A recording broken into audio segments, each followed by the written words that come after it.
When Celine Vale stepped onto the last subway train of the night, wearing a torn crimson sweater soaked in blood and rain, she didn't know the man who sat beside her would change everything. 5 years of captivity had taught her to disappear, to become invisible, to survive by never being seen. But Kael Min saw her anyway. And when her captor appeared on the platform with a hunter's smile, ready to drag her back into hell, the dragon-tattooed stranger rose from his seat and spoke words that shattered her world. She stands beside me now. That means she is untouchable. The silence that followed felt like the edge of a blade. Please follow this story to the end, hit like, and comment what city you're watching from so I can see how far this story travels. Dies. Rain hammered Blackridge City like the sky itself wanted to drown the streets. Water poured through rusted grates and flooded the subway entrances in torrents that turned concrete steps into waterfalls. The kind of storm that made people huddle inside doorways and pray the thunder would pass. The kind of night where nobody looked too closely at anyone else. Celine Vale stumbled down the subway stairs just after midnight, her legs shaking so badly she had to grip the handrail to keep from collapsing. Her crimson sweater clung to her skin, heavy with rainwater and something darker that spread across the fabric in irregular patches. Blood. Some of it hers. Most of it from when she'd shoved him backward into the glass coffee table and run. She couldn't stop running, not yet, not until the train took her somewhere far enough that Damien Cross wouldn't find her in the next hour. Or the next day, or ever again.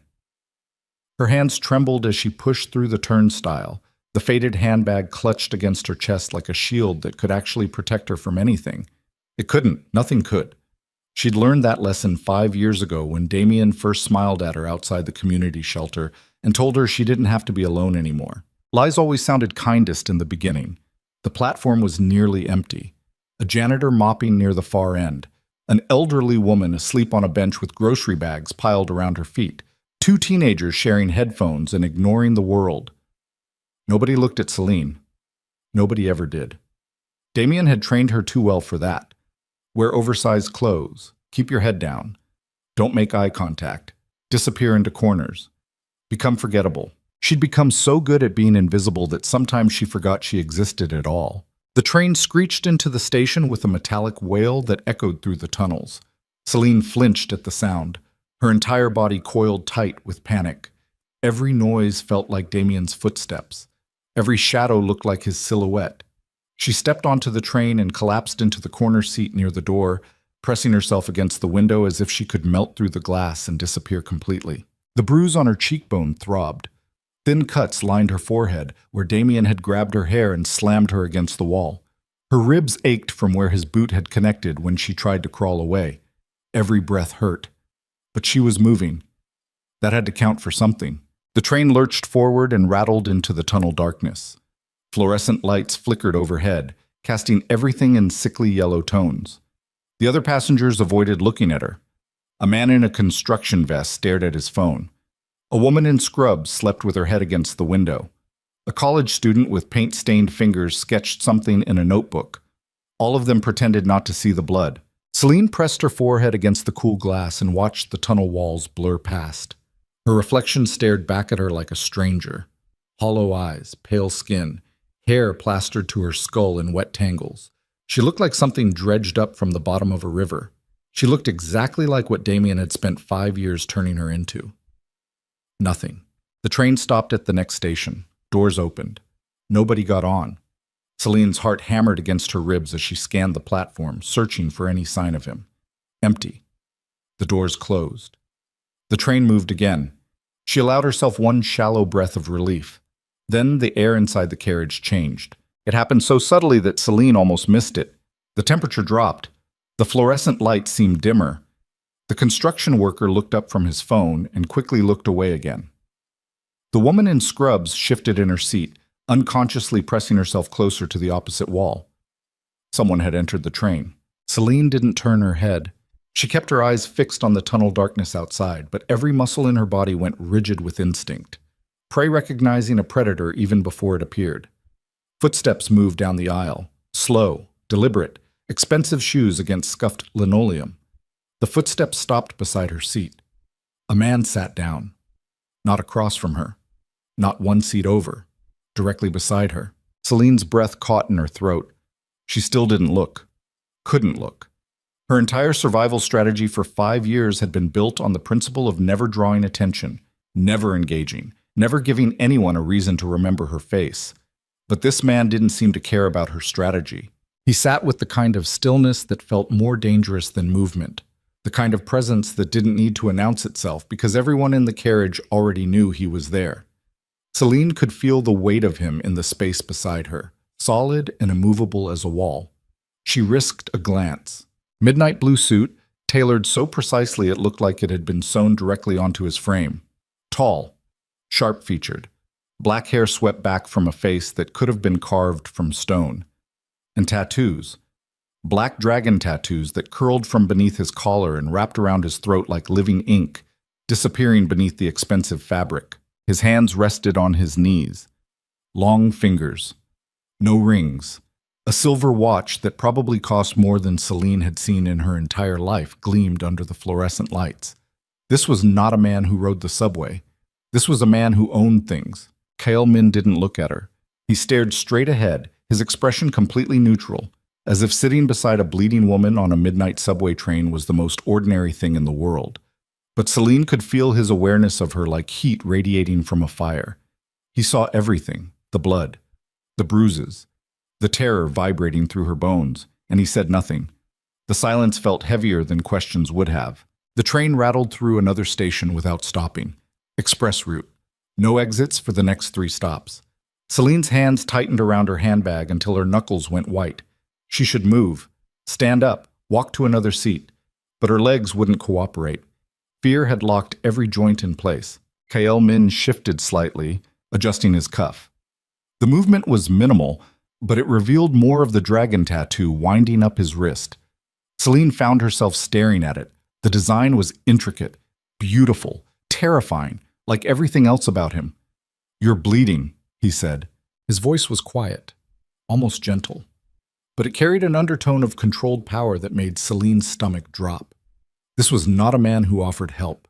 This was a man who made statements and expected reality to rearrange itself accordingly. "I'm fine," Celine whispered.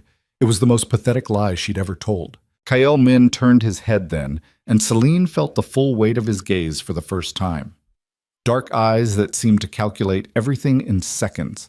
Not cruel, not kind, just impossibly focused, like he could see straight through skin and bone into the broken machinery underneath. "No," he said. "You're not." The train began to slow. Celine's blood turned to ice as she recognized the station approaching through the window. Transfer station. The one where she'd planned to switch lines and disappear into the night. But someone else had figured out her plan. The subway screeched to a stop. The doors slid open, and Damien Cross stood waiting on the platform. Celine's vision tunneled. Sound disappeared. Everything narrowed to the sight of him standing beneath the harsh white lights, hands in his pockets, smiling that terrible smile that had haunted her nightmares for 5 years. He'd found her. Of course he'd found her. Damien always found her. He stepped toward the train door, his smile widening. "There you are, baby. I was worried." The casual affection in his voice made Celine's skin crawl. He talked like a concerned boyfriend, like a man who'd been searching for his lost girlfriend all night. To anyone watching, it probably looked romantic. Nobody knew he kept her locked in the apartment for days at a time.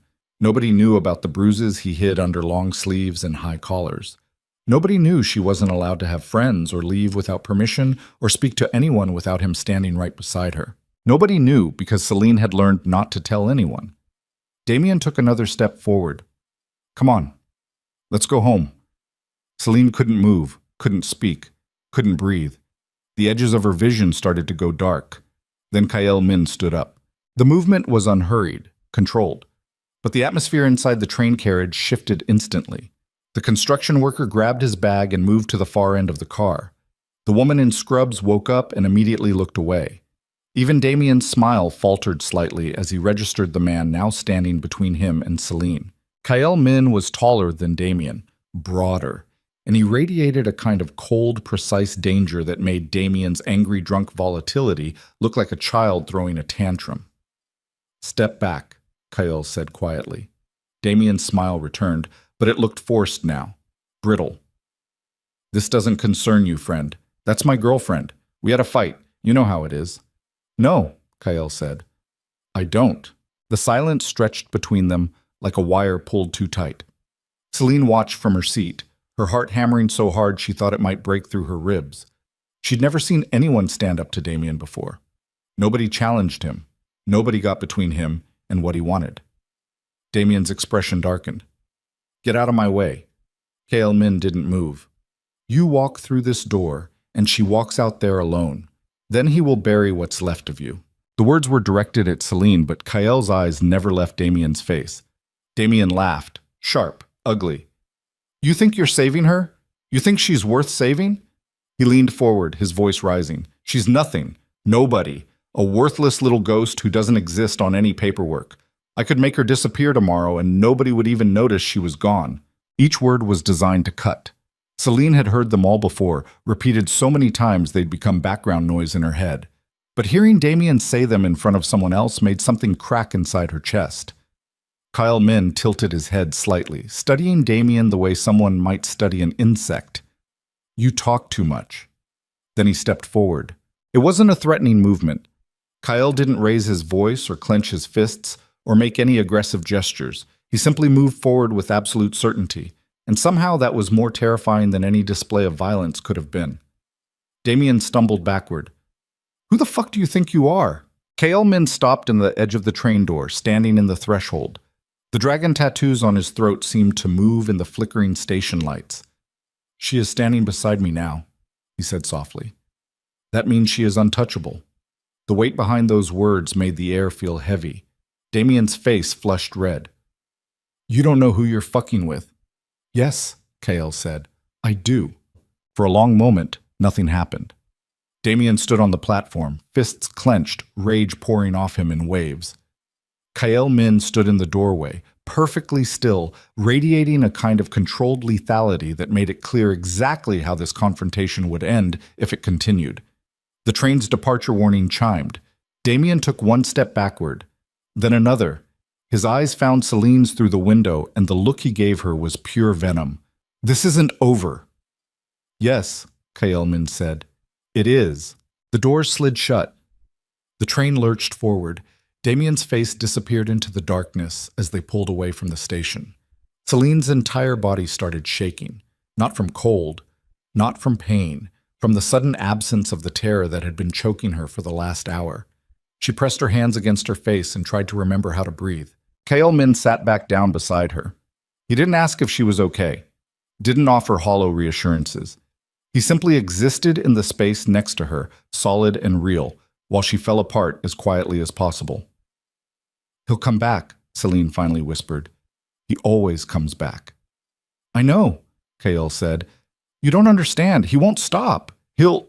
I know, Kale repeated. His voice was still calm, but something in it made Celine look up. He was watching her with that same calculating gaze, as if he was solving an equation in real time. But he won't touch you again.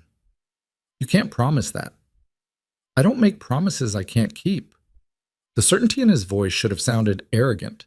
Instead, it sounded like a simple statement of fact, like gravity, like the sun rising in the east. The train carried them deeper into the city, away from the transfer station in Damien's rage. Celine stared at her hands. They were still trembling. She couldn't make them stop. Why did you help me? She asked. Kyle Min was quiet for a moment. Because you were trying to save yourself, he finally said. That matters. I'm not worth saving. That's not your assessment to make. Celine didn't know what to say to that.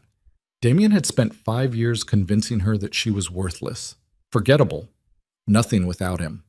The words had been repeated so often they'd become truth in her head.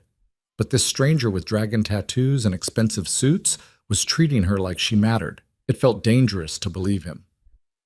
The train stopped at another station. Kale Min stood. This is my stop. Celine's panic spiked immediately. Wait. He looked down at her, and for the first time something almost gentle crossed his expression. You can come with me, or you can stay on this train and hope he doesn't find you at the next station. He paused. Your choice. It wasn't really a choice, Celine knew that. Damien would be tracking her by now, calling every contact he had, checking every camera feed he could access. The subway system wouldn't hide her for long, but going with a stranger felt like jumping from one cage into another. Kael Min seemed to read her hesitation. "I'm not him," he said quietly. "I don't take what isn't freely given." The doors started to close. Selene stood up and followed him onto the platform. The station was cleaner than the one where she'd boarded. Newer tiles, better lighting, security cameras positioned at every corner. Kael Min walked toward the exit with that same unhurried certainty, and Selene hurried to keep up, her wet shoes squeaking against the polished floor. A black car waited outside. Not a taxi, a private vehicle with tinted windows and a driver who nodded at Kael Min without asking questions. Kael opened the back door and waited. Selene hesitated at the edge of the sidewalk, rain still pouring down around them. "Where are we going?" "Somewhere safe." That's not an answer. "It's the only answer I have right now." Selene looked back at the subway entrance. She could run, disappear into the rain and the darkness, take her chances alone the way she'd been planning to all night. But Damien's face flashed through her mind. That smile, that certainty that she belonged to him. She got into the car. Kael Min slid in beside her and the driver pulled away from the curb without a word. The interior was warm, dry. The leather seats were soft enough that Selena's exhausted body sank into them like a bed. She watched the city blur past through rain-streaked windows, too tired to process where they were going. They drove for 20 minutes in silence. Kael Min made a single phone call, speaking in rapid Korean to someone on the other end. Selene caught fragments, medical, secure, discreet, but couldn't piece together the full conversation. When he ended the call, he glanced at her. "You need a doctor." "I'm fine." "You're still bleeding." Selene looked down. He was right. Blood had soaked through the makeshift bandage she'd wrapped around her forearm. She'd almost forgotten about the cut. The adrenaline was wearing off now, and pain was starting to filter through the fog. "It's not that bad," she said. "You'll let a doctor decide that." It wasn't a request. The car pulled up to a building that looked like it had been constructed from pure black glass. Obsidian towers stretched toward the sky, catching the city lights and reflecting them back in fractured patterns. A doorman appeared with an umbrella before Kael Min even opened his door. They rode an elevator up past the first 40 floors without stopping. Selene watched the numbers climb, her stomach dropping with each passing level. This wasn't just wealth. This was power. The kind of power that existed in a completely different world from the one she'd been surviving in. The elevator opened directly into a penthouse. Selene stepped out and forgot how to breathe. Floor-to-ceiling windows overlooked the entire city. Rain streaked down the glass in rivers, turning the skyline into a watercolor painting. The space was massive. Minimalist furniture arranged with military precision, dark wood, steel accents, everything clean and sharp and controlled. But it wasn't the luxury that made Selene's heart race. It was the men. They stood at various points throughout the penthouse, dressed in dark suits, each one carrying themselves with the kind of alertness that spoke of training, military or something close to it. They didn't stare at Selene, but she felt their awareness of her like pressure against her skin. This wasn't a home. This was a fortress. Kael Min walked past them without acknowledgement, and they parted like water around a stone. He led Selene through the main room into a smaller space that looked like a medical bay. Clean white surfaces. Equipment that belonged in a hospital. A doctor, an actual doctor, based on the credentials displayed on the wall, waited with a medical kit already prepared. "Sit," Kael Min said. Selene sat.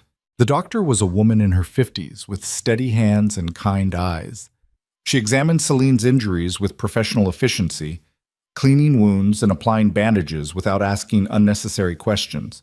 The cut on her forearm required stitches. The bruises would heal on their own. The ribs were bruised, but not broken.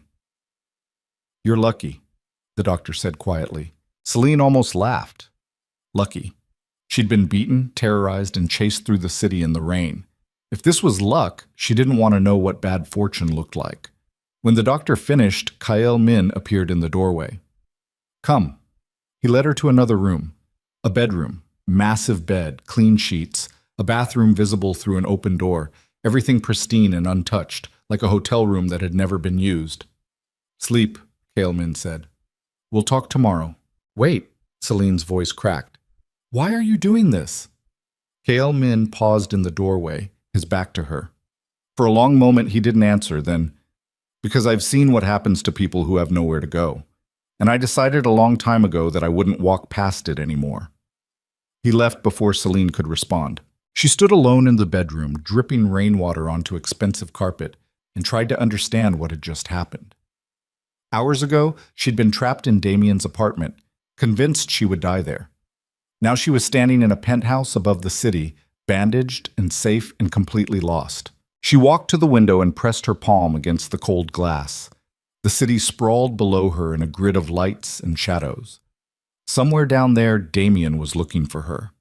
Somewhere down there, the life she'd escaped was still waiting to drag her back. But up here, wrapped in silence and security, Celine allowed herself to wonder something she hadn't dared to consider in 5 years. What if she didn't have to go back? What if this stranger with dragon tattoos and impossibly calm eyes actually meant what he said? What if she could be untouchable? The thought terrified her more than Damien's fists ever had, because hope was dangerous. Hope could break you worse than any beating. Celine turned away from the window and collapsed onto the bed, still fully clothed, too exhausted to do anything else. She stared at the ceiling and waited for sleep to come, but her mind kept replaying the moment on the subway platform when Kaelmin stepped between her and Damien. The moment someone finally stood up for her. The moment everything changed. Rain continued to hammer against the windows as exhaustion finally pulled her under. Her last conscious thought was of Kaelmin's voice, quiet and certain in the darkness. She stands beside me now. And for the first time in 5 years, Celine Vale fell asleep without checking if the door was locked. Celine woke to silence. Not the kind of silence she'd grown used to in Damien's apartment, the tense, breathless quiet that came before his footsteps in the hallway, before his hand on the doorknob, before everything went wrong again. This silence felt different, clean, almost peaceful. She opened her eyes to unfamiliar white ceiling panels and floor-to-ceiling windows that framed a gray morning sky. For 3 disoriented seconds, she couldn't remember where she was. Then the memories crashed back. The subway, Damien's smile, the stranger with dragon tattoos who'd stepped between them like a wall made of bone and controlled violence. Kaelmin. Celine sat up slowly, her body protesting every movement. The bruises had settled overnight into deep purples and blacks across her ribs. Her forearm throbbed where the doctor had stitched the gash closed. But she was clean. Someone had left fresh clothes folded on the chair beside the bed, soft gray sweatpants and a black long-sleeve shirt that looked expensive in a way she couldn't quite define. She looked down at herself, still wearing yesterday's blood-stained clothes, still smelling like rain and copper and fear. The bathroom was larger than Damien's entire bedroom had been. Marble floors, heated towel racks, a shower with more settings than she knew what to do with. Celine stood under scalding water for 20 minutes, scrubbing her skin until it turned pink, watching rust-colored water circle the drain. She kept expecting someone to bang on the door, to tell her she'd used too much hot water, to remind her that nothing here belonged to her. Nobody came. When she finally emerged, wrapped in a towel that felt like clouds, she found the bedroom door slightly ajar. Voices drifted from somewhere in the penthouse, low, conversational, speaking Korean too rapidly for her to catch individual words, even if she'd understood the language. Celine dressed in those clothes that had been left for her. They fit perfectly. That bothered her more than it should have. Someone had looked at her last night, bleeding, soaked, barely conscious, and accurately guessed her size. Someone had paid attention to details she'd spent 5 years trying to hide. She opened the bedroom door fully and stepped into the main living space. 3 men stood near the windows, examining something on a tablet. All wore dark suits. All carried themselves with that same military precision she'd noticed last night. They glanced up when she entered, their expressions neutral, then immediately looked away. Not dismissive, respectful, like they'd been specifically instructed not to stare. Kaelmin sat at a glass dining table near the kitchen, reading something on his phone with the same focused intensity he seemed to bring to everything. He'd changed clothes since last night. Charcoal suit today. White shirt. No tie. The dragon tattoos were barely visible above his collar, just hints of black ink against skin. He looked up when Celine's footsteps crossed from carpet to hardwood. Sit, he said. Not a command, not a request. Something in between. Celine's legs carried her to the table before her brain caught up. She sat across from him, hyper-aware of the armed men in the room, the city sprawling 40 floors below, the absolute foreignness of everything around her. A woman appeared from the kitchen carrying a tray. Older, Korean. She set down plates of food without speaking. Rice, soup, banchan arranged in small dishes, then disappeared as silently as she'd come. Celine stared at the food, her stomach twisted. I'm not hungry. You haven't eaten in how long? She didn't answer. Eat, Kyle-min said. Not unkindly, but with the same certainty that had stopped Damien cold on the subway platform. Like reality simply bent around his expectations. Celine picked up the spoon. Her hand shook slightly as she lifted soup to her mouth. It tasted better than anything she'd eaten in months. Damien had controlled her food intake like everything else, keeping her weak, keeping her dependent, making sure she never had enough energy to think about leaving. She ate 3 bites before her throat closed up. I should go. Kyle-min set down his phone. Where? I don't know. Somewhere. Anywhere. He's looking for you. The words landed like stones in still water. Celine's appetite vanished completely. How do you know? Because I would be. Kyle-min studied her with that unreadable expression. He spent 5 years building a cage around you. Men like that don't accept losing control. You don't know him. I know his type. Something in the way Kyle said it made Celine look up. His face remained neutral, but his eyes held shadows that suggested he'd met men like Damien before. Maybe stopped them. Maybe buried them. She couldn't tell which possibility scared her more. I can't stay here, Celine said. Why not? Because I don't know you. Because this... She gestured at the penthouse, the city view, the armed men pretending not to listen. This isn't real. People don't just save strangers on subway trains. I did. Why? Kyle-min was quiet for a long moment. He picked up his coffee, took a sip, set it down with precise care. Because I built an empire by recognizing when something valuable is being wasted, he finally said. And you were wasting yourself staying invisible. The words hit harder than Celine expected.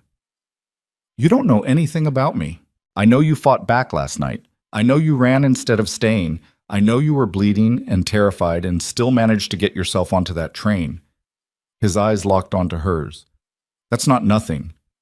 Celine's chest tightened. She wanted to argue, wanted to tell him he was wrong, that she was exactly what Damien had always said. Worthless, forgettable, nobody who mattered. But the words stuck in her throat because some small, dangerous part of her wanted to believe Kyle-min instead. What do you want from me? She asked. Nothing. Everyone wants something. Then I want you to stay alive long enough to figure out what you want.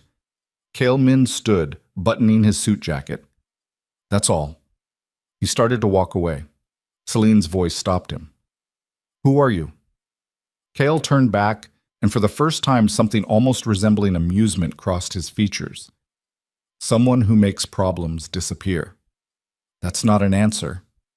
It's the only answer that matters right now. He left before she could press further. The 3 men by the window followed him, moving like a synchronized unit. Celine heard the elevator ding, heard doors slide shut, heard the mechanical hum as the car descended. Then silence returned. She sat alone at the glass table, surrounded by untouched food and floor-to-ceiling windows that made her feel exposed despite being 40 stories above the street. This penthouse was beautiful, secure. Everything she'd dreamed about when she was locked in Damien's apartment with bruises blooming under her clothes. But it was still a cage, just a prettier one. Celine stood and walked to the windows. The city stretched endlessly below her. Gray buildings, wet streets, people moving like ants through the morning rush. Somewhere down there, Damien was searching. She could feel it in her bones. He wouldn't stop. He never stopped. Her reflection stared back at her from the glass. Clean now. Bandaged. Wearing clothes that actually fit, but still hollow-eyed, still broken in ways that couldn't be fixed with hot showers and expensive fabric. The elevator dinged again. Celine spun around, heart hammering. But it wasn't Kyle-min returning. A young woman stepped out, carrying a leather portfolio. Mid-20s, Korean, dressed in crisp business attire. She smiled at Celine with the kind of professional warmth that felt rehearsed but not insincere. "Miss Vale," she said, "I'm Min Ji. Mr. Min asked me to provide you with some essentials." Essentials? Minji set the portfolio on the dining table and opened it. Inside were documents, identification papers, bank cards, a phone still in its box. "Clothing will arrive this afternoon. The phone is secure, encrypted, untraceable. The account has enough funds for immediate needs. Mr. Min wanted you to have options." Celine stared at the spread of papers like they might explode. "I can't accept this. Mr. Min anticipated you would say that." Minji's smile didn't waver. "He asked me to remind you that having resources isn't the same as being owned. You can leave whenever you want. The money, the phone, the documents, they're yours regardless." "Why would he do this?" "You'd have to ask him." But Kael Min was already gone, and Celine was left standing in his fortress trying to understand why a stranger would hand her the tools to disappear. Minji spent the next hour explaining everything. The bank account held $50,000. The phone had 3 contacts programmed: Kael Min's direct line, building security, and an emergency number that Minji promised would bring help within minutes, regardless of location. The identification papers looked legitimate enough that Celine couldn't spot any flaws.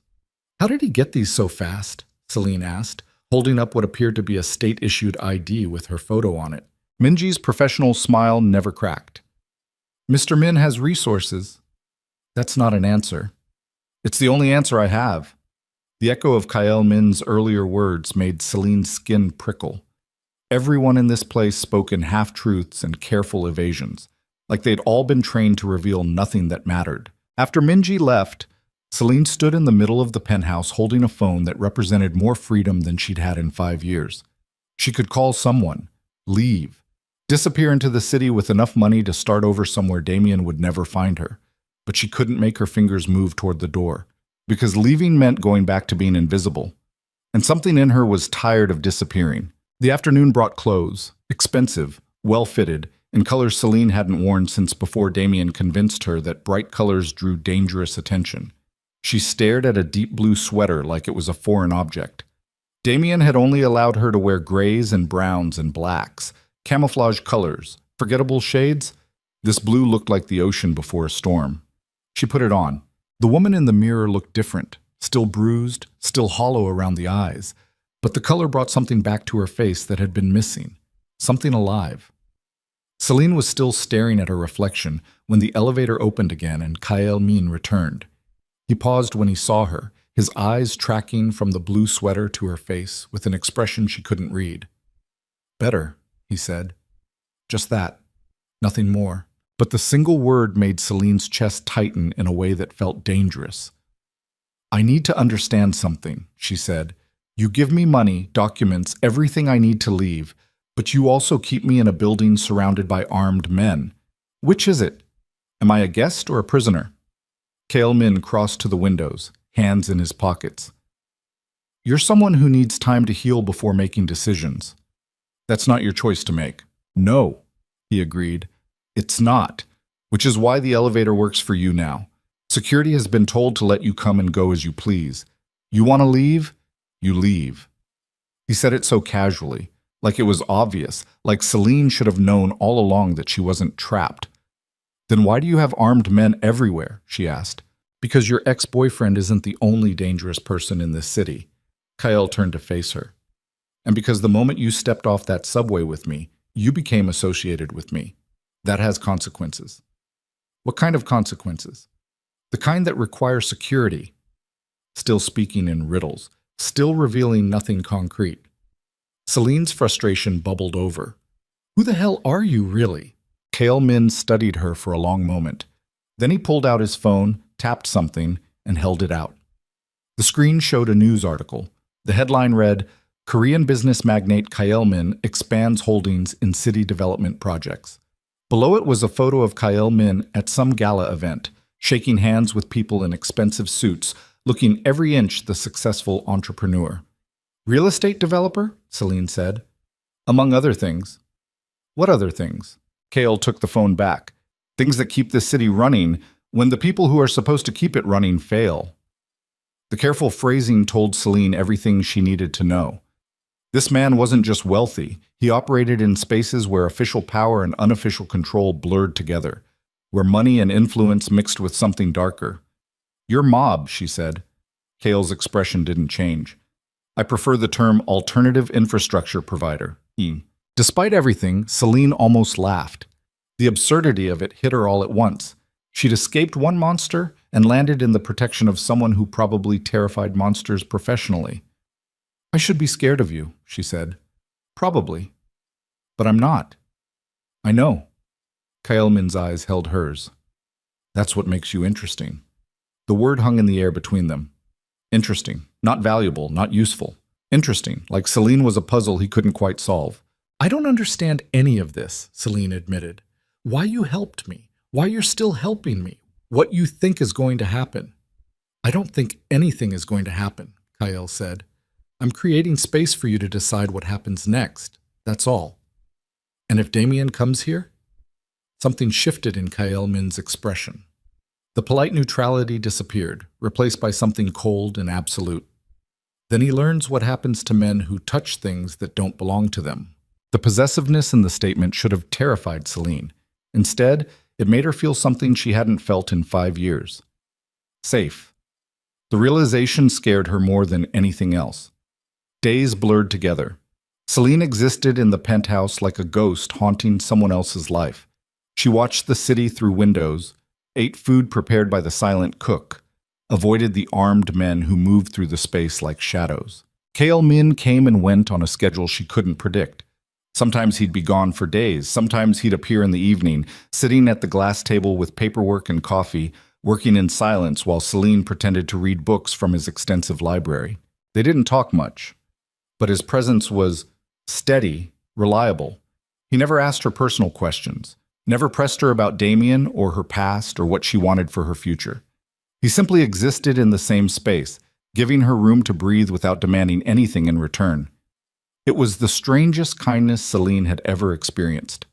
One evening, a week after she'd arrived, Kael found her standing at the windows watching the sunset paint the sky in violent oranges and reds. "You're thinking too much," he said. Celine didn't turn around. "How do you know?" "You get this look, like you're solving an equation that doesn't have an answer." "Maybe I am." Kael moved to stand beside her, hands in his pockets, staring out at the same view. "What's the equation?" "Figuring out when the other shoe drops." "What makes you think it will?" "Because it always does."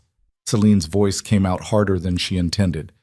"People don't help for free. There's always a price, always something they want." "And what do you think I want?" The question hung between them. Celine finally turned to look at him. In the dying light, his features looked carved from shadow and sharp edges. The dragon tattoos on his throat seemed to move with each breath. "I don't know," she admitted. "That's what scares me." Kael was quiet for a long moment. Then, "I want you to stop looking at yourself like you're already dead." The words hit like a physical blow. Celine's breath caught. "You move through this space like you're apologizing for existing," Kael continued. "Like you think if you're quiet enough and small enough, maybe nobody will notice you're here. But you are here, and you're allowed to take up space. I don't know how." "Then learn." He said it like it was simple.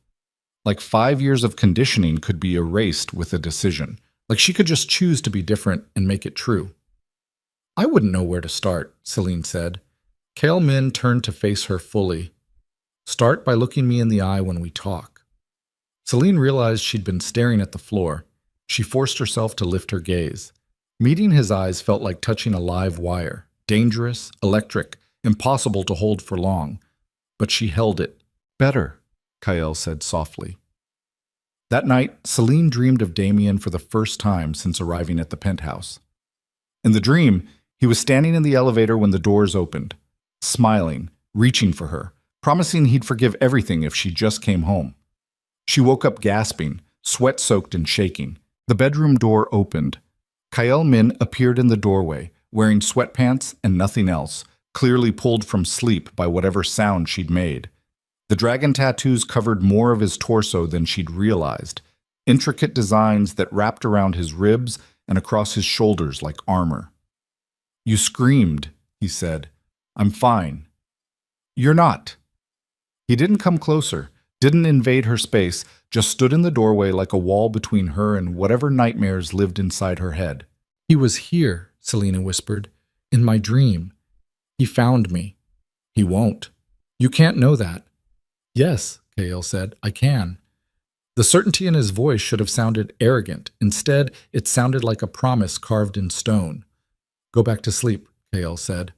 "I'll be in the next room." He left the door slightly open when he went. Celine lay in the darkness, listening to the sound of him settling into the chair just outside her bedroom, standing guard, keeping watch over someone he had no obligation to protect. And for the first time, Celine wondered if maybe Kael Min was telling the truth. Maybe he really didn't want anything from her. Maybe he just wanted her to survive. The thought was more terrifying than any nightmare. 2 weeks after Celine arrived, Kael Min took her down to the lowest level of the building, not the lobby. Below that, a private gym carved out of concrete and steel. "What are we doing here?" Celine asked. Kael walked to the center of the mat.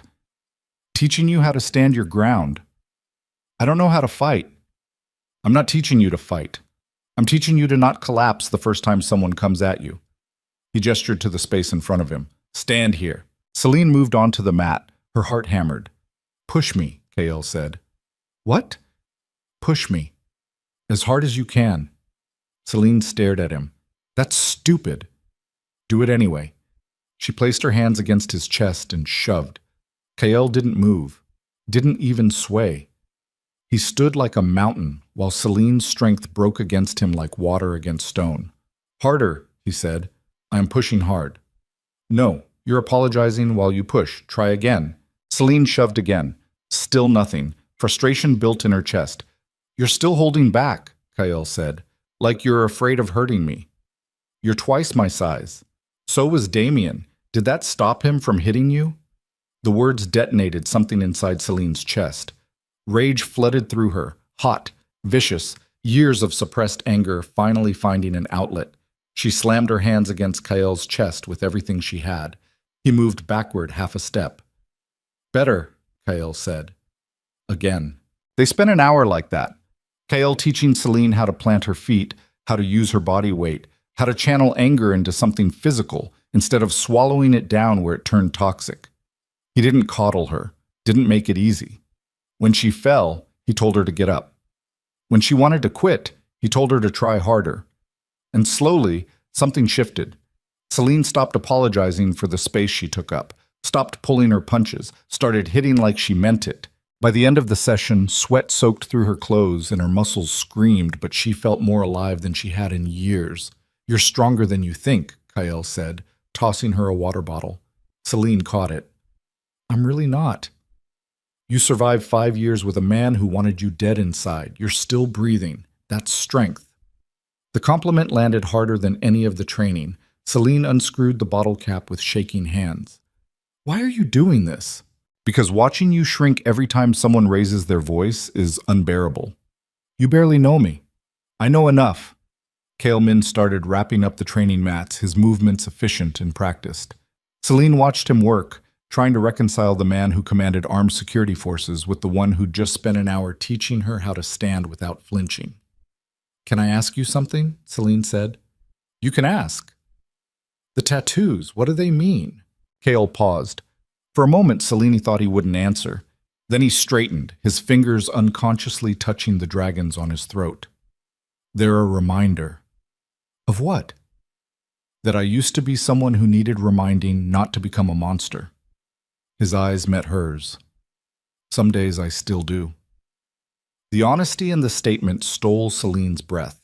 This man who seemed carved from granite and controlled violence was admitting to his own darkness, his own struggle. "And do you?" Celine asked. "Become a monster?" "Sometimes." Kael's voice was flat, matter of fact. "When necessary." "That doesn't scare you?" "No. What scares me is the idea that I might start enjoying it." They stood in the concrete gym, surrounded by weapons and training equipment, and Celine realized something crucial. Kael Min wasn't saving her because he was good. He was creating space for her to save herself because he understood what it meant to fight your own nature every single day. "Thank you," Celine said quietly. "For what?" "For not pretending to be something you're not." Kael almost smiled. "Come on, let's get food." They rode the elevator back up in comfortable silence. When the doors opened onto the penthouse, 3 of Kael's men were waiting with grim expressions. The atmosphere changed instantly. "What happened?" Kael asked. The tallest one, a man Celine had learned was named Jin, stepped forward. "We have a situation." He held out a tablet. The screen showed security camera footage from the building's lobby, timestamped from 20 minutes ago. The image showed Damien Cross talking to the front desk security guard. Celine's blood turned to ice. "He's been asking questions," Jin said, "showing your photo, claiming you're his wife and you're having a mental health crisis." "What did security tell him?" Kael's voice was perfectly calm, but something lethal had entered his expression. "Nothing. They followed protocol, but he's not leaving. He's been in the lobby for the past 15 minutes, watching the elevators." Celine's hands started shaking. "He found me." "No," Kael said. "He found the building. That's not the same thing." "He'll come back. He'll keep coming back until I make him understand that's not an option." Kael handed the tablet back to Jin. "Double security on all entry points. Nobody comes up without facial recognition clearance. And get me everything you can find on Damien Cross. Employment, associates, where he's living, everything." Jean nodded and disappeared into the elevator with the other men. Celine stood frozen in the middle of the penthouse, feeling her carefully constructed sense of safety crumbling. This was always going to happen. "Yes," Kael agreed, "but now we're prepared for it." "You don't understand. Damien doesn't give up. He'll find a way." "So will I." Kael Min turned to face her fully, and the look in his eyes made Celine's protests die in her throat. "I told you on that subway platform that you were untouchable. I meant it. If he wants to test that statement, he's welcome to try." "And then what? You'll what? Kill him?" "If necessary." The casual way Kael said it made Celine's stomach drop. "I can't ask you to do that." "You're not asking. I'm offering." Kael closed the distance between them. "That man spent 5 years breaking you down piece by piece. He doesn't get to keep doing it just because he's persistent. This isn't your fight." "You made it my fight when you got in my car instead of running." Kael's voice was quiet, but absolutely certain. "I don't do things halfway, Celine. If I'm protecting you, I'm protecting you. That means dealing with threats before they become problems." Celine wanted to argue, wanted to tell him he was wrong, that she could handle Damien herself, that she didn't need a man with dragon tattoos and a private army fighting her battles. But the truth was simpler and more terrifying. She did need help, and Kael Min was offering it without demanding anything in return. "I don't want you to become a monster because of me," Celine whispered. Something almost soft crossed Kael's expression. "Too late. I became a monster years ago.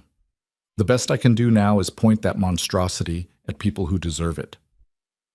He left her standing in the middle of the penthouse while he made phone calls in rapid Korean.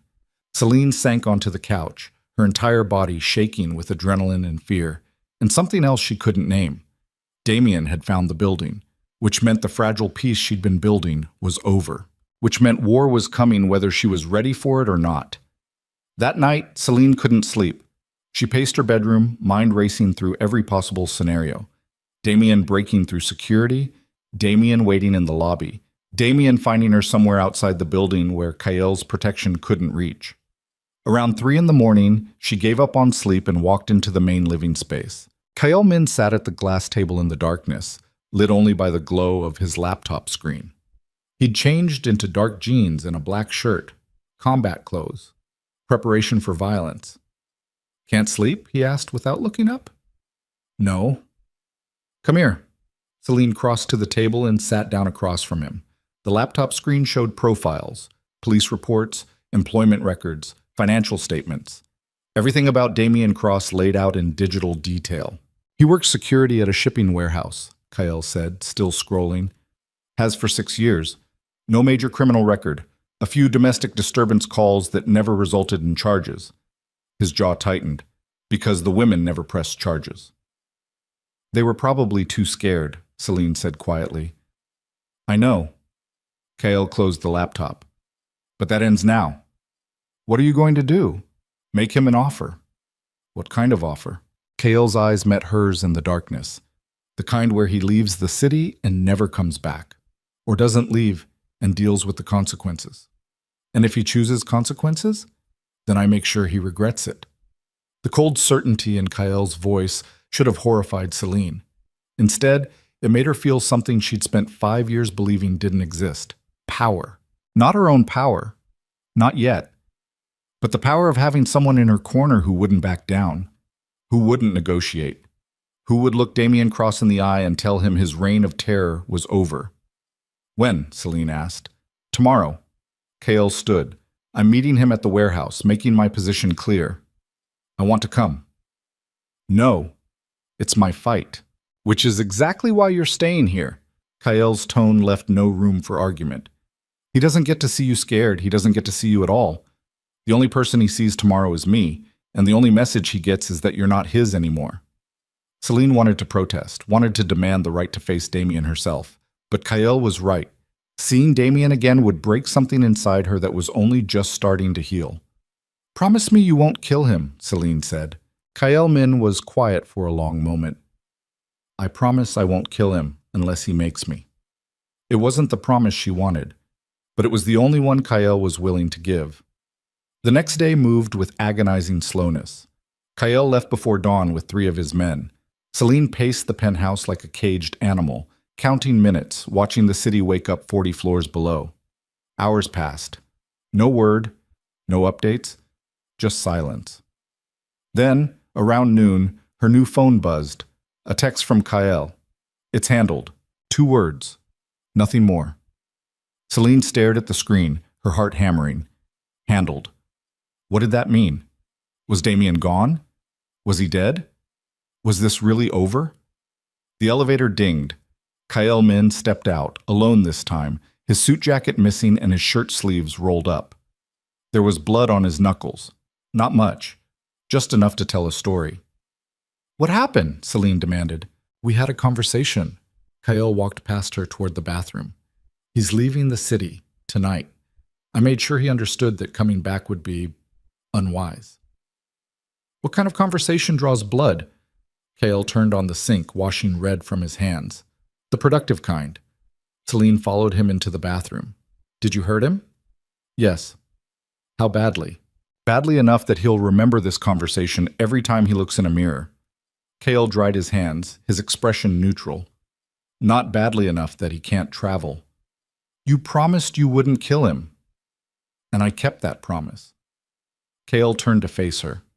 But I never promised I wouldn't make him understand exactly what would happen if he came near you again. Celine should have been horrified, should have been disgusted by the violence. But all she felt was relief so profound it made her knees weak. Is it really over? She whispered. Yes. How do you know he won't come back? Because I showed him what I'm capable of when someone threatens something I'm protecting. Kael's eyes held hers. And because I have people watching him. If he so much as looks at a map of this city, I'll know. The certainty in his voice made Celine believe him. Kael Min wasn't making empty threats. He was stating facts. Damien was gone. The monster who'd owned her fear for 5 years was finally, truly gone. Celine's chest tightened. Tears burned behind her eyes. I don't know what to say. You don't have to say anything. But she did. She had to say something, because Kael Min had just done what she'd been too terrified to do herself. He'd looked her abuser in the eye and made him disappear. Thank you, Celine managed. Kael nodded once. You're safe now. That's all that matters. He started to walk past her, but Celine's hand shot out, catching his wrist. The contact stopped them both. Kael's skin was warm under her fingers. Solid, real.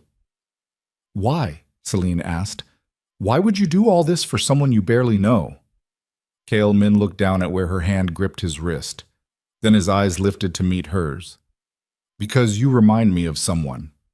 Who? Myself, 10 years ago, before I learned that surviving meant fighting back. The admission hung between them, raw, honest, more vulnerable than anything Kael had shared before. Did you have someone help you? Celine asked quietly. No. Kale's voice was flat. I had to figure it out alone, and it cost me things I can't get back. He gently pulled his wrist free from her grip. I decided a long time ago that if I ever had the chance to be for someone else what I needed back then, I would take it. Even if it means violence? Especially then. Celine studied his face, seeing past the dragon tattoos and expensive clothes to the man underneath. Someone who'd clawed his way out of hell and built an empire from the ashes. Someone who understood exactly what she'd survived because he'd survived it too. I don't know how to move forward from here, she admitted. That's fine.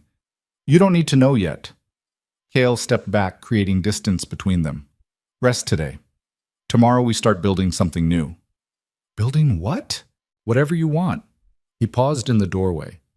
You're not invisible anymore, Celine. Time to figure out who you are when people can actually see you. Then he was gone, leaving Celine standing alone in the bathroom, staring at her reflection in the mirror. For the first time in 5 years, the woman staring back didn't look like a ghost. She looked like someone who might survive after all. But that night, everything changed. Celine woke to the sound of alarms screaming through the penthouse. Red emergency lights flashed across the walls. Her bedroom door flew open and one of Kael's men, Jin, stood in the doorway, weapon drawn. Get up, he barked. Now! Celine scrambled out of bed, her heart hammering. What's happening? Building breach. Lower floors. Jin grabbed her arm, pulling her toward the elevator. We're moving you to the safe room. Where's Kael? Dealing with the situation. They ran through the penthouse. More armed men moved through the space with military precision, taking positions near windows and entry points. The elevator doors opened. Jin shoved Celine inside and hit a button that wasn't visible on the normal panel. The elevator descended rapidly. Celine's stomach dropped. Who breached the building? Jin's expression was grim. Your ex-boyfriend. And he brought friends. The world tilted. That's impossible, Kael said. Kael underestimated how stupid Damien Cross is. The elevator stopped. Jin pulled Celine out into a concrete corridor that looked like it belonged in a bunker. He partnered with the Yong Syndicate. They're hitting us on 5 floors simultaneously. The what? Rival organization. They've been trying to move into Kael's territory for months. Jin pushed open a reinforced steel door. Congratulations. You just became the excuse they needed for war. He shoved Celine into a small concrete room lined with monitors showing security footage from throughout the building. Then he locked the door from the outside, leaving her alone. On the screens, Celine watched armed men flooding through the lower levels of the building, watched Kael's security forces engaging them, watched muzzle flashes and bodies falling and chaos erupting throughout the fortress she'd thought was impenetrable. And on one screen, clear as day, she saw Damien Cross walking through the lobby, surrounded by men with automatic rifles, smiling, like he'd already won. Celine's hand shook as she realized the truth. This wasn't over. This was just beginning, and she'd just dragged Kael Min into a war he might not survive. The concrete walls of the safe room pressed in on Celine like a tomb. She stood inches from the monitors, watching her worst nightmare unfold in real time across a dozen flickering screens. Damien moved through the building's lobby with the confidence of a man who'd already won, flanked by armed soldiers wearing tactical gear that looked military grade. Too professional, too organized. This wasn't desperation. This was a planned assault. Gunfire crackled through the speakers. On screen 4, 2 of Kael's men took cover behind marble pillars as bullets chewed through the expensive stonework. On screen 7, the elevator banks were completely overtaken, hostile forces controlling every route up. On screen 2, more armed men poured through a service entrance that should have been locked down tighter than a bank vault. Someone had given them access.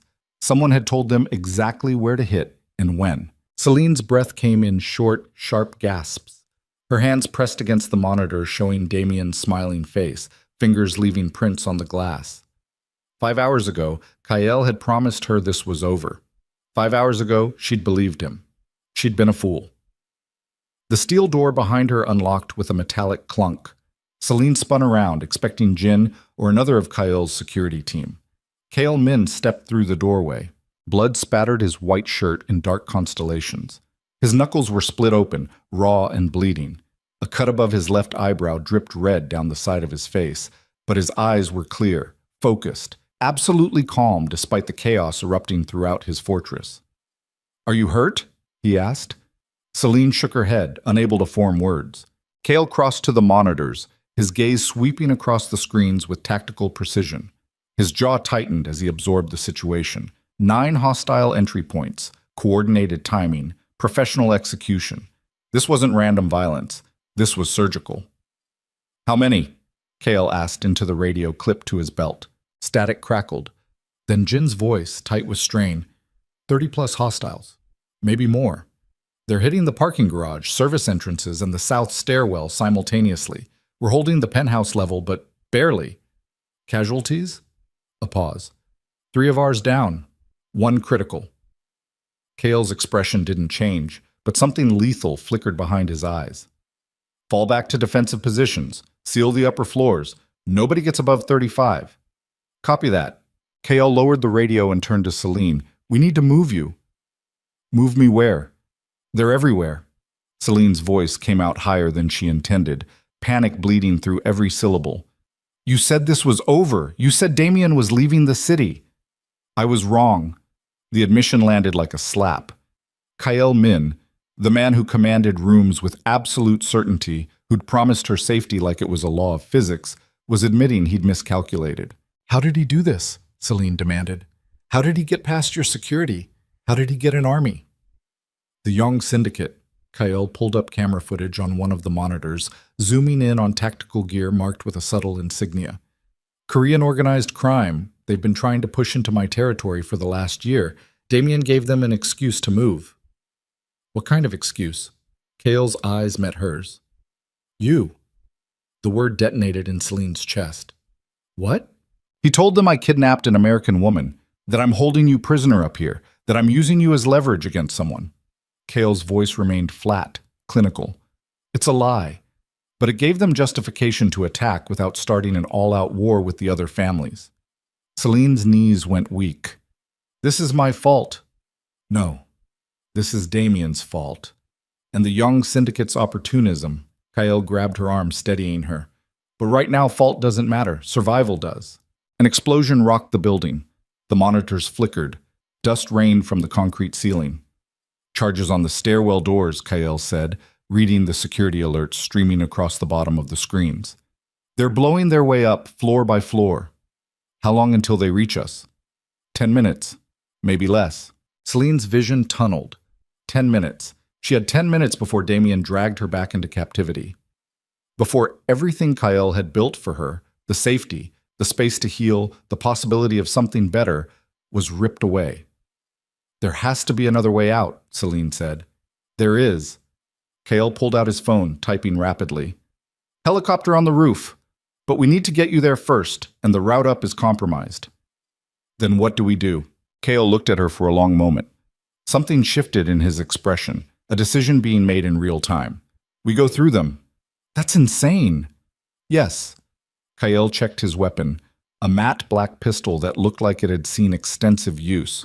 "But it's the only option that keeps you out of his hands." The steel door burst open. Jin stumbled through, his shoulder bleeding through his jacket. Behind him came 2 more of Kyle's men, both armed, both looking like they'd just survived a war zone.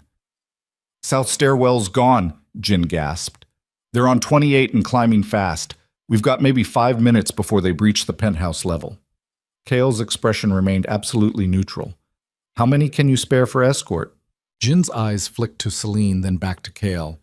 "Boss, if we pull anyone else from defensive positions, we lose containment." "I didn't ask for analysis. I asked how many." 2, maximum." Jin straightened despite the blood soaking through his shirt. "The rest need to hold the line, or we lose everything." "Then 2 will have to be enough." Kale turned to Celine. "Stay between us. Don't stop moving. Don't look back. If I tell you to run, you run. Understood?" Celine nodded, her throat too tight to speak. They moved out of the safe room into the concrete corridor. The emergency lights cast everything in hellish red. Somewhere above them, gunfire echoed through the building's bones, sharp cracks followed by the duller thuds of return fire. Kale led the way with his weapon raised, movements efficient and practiced. This wasn't his first firefight. Probably not even his 50th. Jin and the other two men formed a protective triangle around Celine, their rifles tracking shadows as they moved through the subterranean level toward a service elevator hidden behind a maintenance panel. "This goes straight to the roof," KL explained, prying open the panel to reveal an older elevator car that looked like it hadn't been used in years. "Building inspectors don't even know it exists." They piled inside. The elevator groaned as it started climbing. Celine watched the floor numbers tick upward. 15, 16, 17. Each number felt like a countdown to disaster. At floor 29, the elevator shuddered to a stop. "No," Kyle breathed. He stabbed the button repeatedly. Nothing happened. The car hung suspended in the shaft, emergency lights flickering. Jin checked his radio. "They cut power to the secondary systems. We're dead in the water." "Emergency access?" Kyle asked. "Roof hatch," Jin pointed up at a panel in the elevator's ceiling.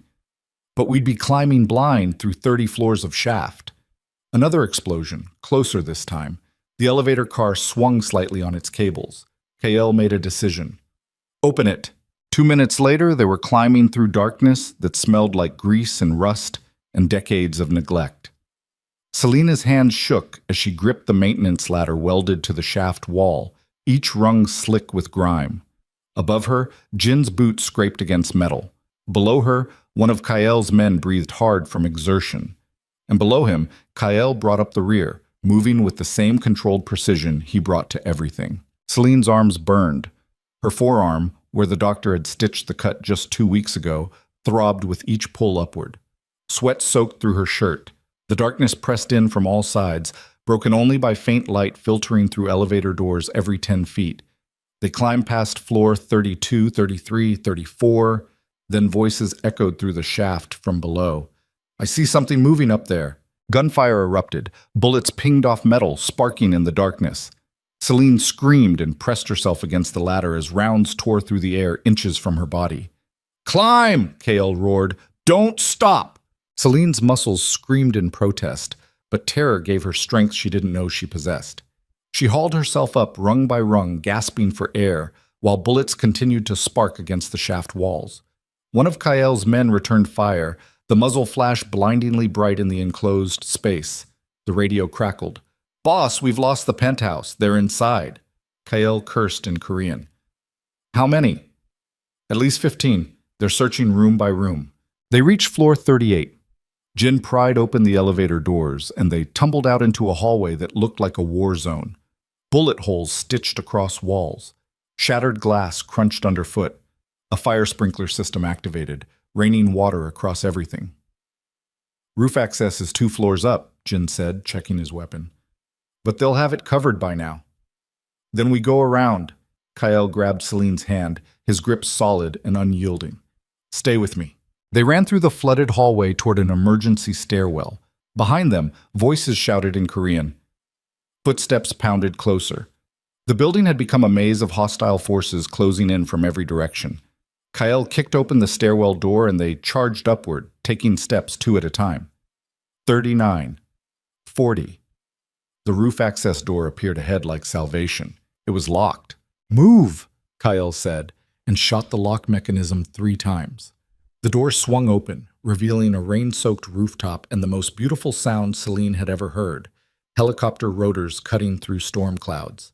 A sleek black aircraft sat on the helipad, rotors already spinning, a pilot visible through the cockpit glass. Safety. Escape. Freedom. They were 10 feet from the helicopter when the roof access door behind them exploded outward. Damien Cross stepped onto the rooftop, flanked by 6 men in tactical gear. Rain plastered his hair to his skull.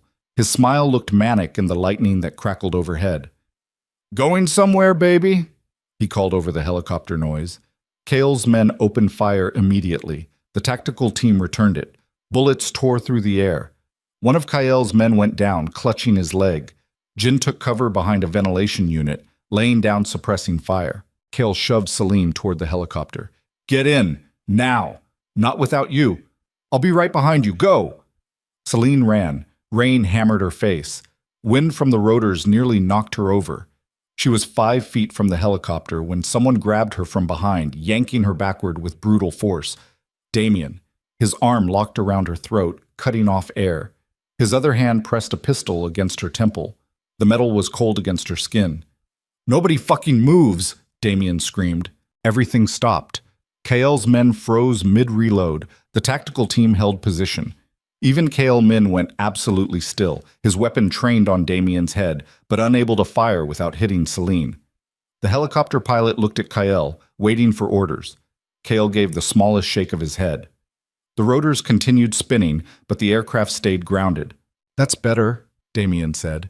His breath was hot against Celine's ear, carrying the familiar smell of cigarettes and cheap whiskey. "Drop your weapons. All of you. Or I paint this rooftop with her brain." "You won't," Kael said. His voice was perfectly calm despite the rain and gunfire and chaos. "Because if you kill her, you lose your only leverage." Damien laughed, wild and unhinged. "You think I need leverage? Look around, asshole. I brought an army. I brought people who actually know how to fight. What did you bring? 3 bleeding rent-a-cops?" "I brought a promise." Kael took one step forward. "I told her she was untouchable. I don't break promises." "Then you're about to learn a hard lesson about making promises you can't keep." Damien pressed the gun harder against Celine's temple. "She's mine. She's always been mine. You were just babysitting." Celine's vision blurred with tears and rain. She could feel Damien's heart hammering against her back, could smell the desperation and rage pouring off him. This wasn't about love. It had never been about love. This was about ownership, about a man who couldn't accept losing control. "Let her go," Kael said, "and I'll let you walk off this roof alive." "Let her go, and you'll put a bullet in my spine before I reach the door." Damien started backing toward the roof access, dragging Celine with him. "New plan. She comes with me. You stay here. Everyone lives." "No," Kael said flatly. "No!" Damien's voice rose to a shriek. "You don't get a vote. She's not yours to keep." "She's not yours either." The words hit Damien like a physical blow. His grip on Celine loosened fractionally, just for a second, just enough. Celine drove her elbow backward into Damien's ribs with every ounce of strength she possessed. The move Kael had taught her in the gym. The one she'd practiced 100 times on the mats, her body weight behind it. No apology. No hesitation. Damien gasped and stumbled backward. The gun swung away from Celine's head. 3 gunshots cracked across the rooftop in rapid succession. Damien's body jerked. Blood bloomed across his chest in dark flowers. He looked down at the wounds with an expression of profound confusion, as if he couldn't quite believe what was happening. Then he collapsed. Celine stood frozen, her elbows still raised, her entire body shaking. Kael's weapon was still raised, smoke curling from the barrel. "Get to the helicopter," Kael said. "Now." But Celine couldn't move. Couldn't look away from Damien's body sprawled on the wet rooftop, blood mixing with rainwater, eyes staring sightless at the storm clouds above. Dead. Damien Cross was dead. The man who'd terrorized her for 5 years was gone, and Kael Min had killed him. "Celine," Kael's voice cut through her shock. "We need to move. His friends aren't going to let this go." As if summoned by his words, the tactical team opened fire again. Bullets sparked off concrete. Jin returned fire, cursing. One of the helicopter's rotors shattered, sending shrapnel across the rooftop. "The backup chopper!" Jin yelled, pointing to a second aircraft on the far side of the roof. "Go!" They ran through hell. Bullets everywhere, bodies falling.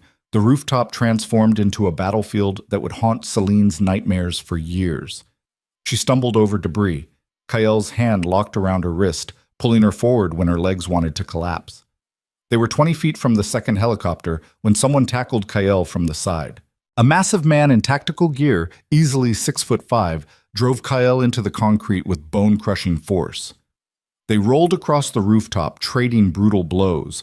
Kael's gun skittered away across wet concrete. "Run!" Kael roared at Celine while blocking a punch that would have shattered his jaw. "Get on that helicopter!" But Celine couldn't abandon him, couldn't leave the man who'd saved her to die on this rooftop. She looked around wildly for a weapon. Anything. Her eyes landed on a piece of shattered rotor blade, 3 feet of jagged metal that gleamed in the lightning. Celine grabbed it. The tactician had Kael pinned now, massive hands closing around Kael's throat. Kael's face was turning purple. His struggles were weakening. Celine drove the metal shard into the man's back with everything she had. The tactician screamed and rolled off Kyle, clawing at his back where the metal protruded like a grotesque wing. Kale gasped for air, coughing violently. Blood ran from his nose and mouth. "Move," he croaked. They staggered to the second helicopter together. Jin was already inside, firing through the open door to keep the remaining tactical team pinned down. The pilot had the rotor spinning, ready for immediate takeoff. Kale practically threw Celine into the aircraft, then hauled himself up after her. "Go! Go! Go!" The helicopter lifted off the rooftop as bullets tore through the fuselage. Celine pressed herself flat against the floor, hands over her head, while the world became nothing but noise and terror and the stomach-dropping sensation of rapid altitude gain. 30 seconds later, they were clear of the building, racing through storm clouds toward the dark horizon. Celine sat up slowly, her entire body trembling. Through the helicopter's window, she could see Kyle's building growing smaller below them. Smoke rising from multiple floors, emergency lights flashing, the rooftop still crawling with hostile forces. His fortress, his empire, the safe haven he'd built for her. Burning. Kale sat across from her, pressing a hand against his ribs, where the tactician had landed several brutal blows. Blood dripped from his split lip. His white shirt was more red than white now. "You killed him," Celine said. The words felt distant, like someone else was speaking them. Kale looked at her. "Yes." "You shot Damien. You killed him." "Yes." "I told you not to." "You told me not to unless I had to." Kale's voice was raw from being choked. "He had a gun to your head. I had to." Celine's hands shook as she processed it. Damien was dead. The monster who'd owned her fear for 5 years had been erased in 3 gunshots. She should feel relieved, grateful, free. Instead, she felt numb. "Where are we going?" she asked. Jin answered from the front. "Safe house, 2 hours north, off-grid. They won't find us there." "And then what?" Celine's voice cracked. "They destroyed your building. They'll destroy everything else you own. They'll hunt us until—" "They'll hunt me," Kale interrupted. "Not you." The distinction landed like a punch. Celine stared at him. "What does that mean?" Kale didn't answer immediately. He stared out the window at the city lights fading into darkness below. When he finally spoke, his voice carried a weight that made Celine's stomach drop. "It means I'm taking you to the safe house, making sure you're secure, and then I'm going back." "That's suicide." "That's war." Kale turned to look at her. "The Yong Syndicate just declared it. I can either respond with overwhelming force or watch everything I've built burn to the ground. So you're just going to leave me in some safe house while you wage war? I'm going to keep you alive while I handle the mess I created." "You didn't create this mess. Damien did." "Damien gave them an excuse. I gave them a target by taking you in." Kale's expression was harder than Celine had ever seen it. "This ends one of 2 ways. Either I eliminate the Yong Syndicate's leadership and reestablish control, or they eliminate me. Either way, you need to be somewhere they can't touch you." The helicopter cut through storm clouds, lightning illuminating Kael's face in stark flashes. He looked like something carved from stone and violence, like a man who'd already made peace with dying. "I won't let you do this alone," Celine said. "You don't have a choice." "The hell I don't." Kael's eyes flashed with something dangerous. "You think you're ready to watch what I'm about to do? You think you can stomach the things I'll have to become to win this war? I watched you kill Damien. That was mercy compared to what comes next." Kael leaned forward, his voice dropping to something cold and lethal. "I'm going to burn the Yong Syndicate to the ground. I'm going to make examples of anyone who supported this attack. I'm going to remind this city why people don't come at me unless they're prepared to die." The words should have terrified Celine. Instead, they crystallized something that had been building inside her for weeks. She was tired of being protected, tired of being the victim everyone had to save, tired of watching other people fight her battles while she hid in safe rooms and penthouse bedrooms. "Teach me," Celine said. Kale blinked. "What?" "You taught me how to stand my ground, how to push back, how to hit like I mean it." Celine's voice grew stronger. "Teach me the rest. Teach me how to fight, really fight, so I never have to depend on anyone to keep me alive again." No. Why not? Because there's a difference between self-defense and what I do. Kael's jaw tightened. What I do breaks people. Permanently. You don't want that life. You don't get to decide what I want. I get to decide what I'm willing to teach you.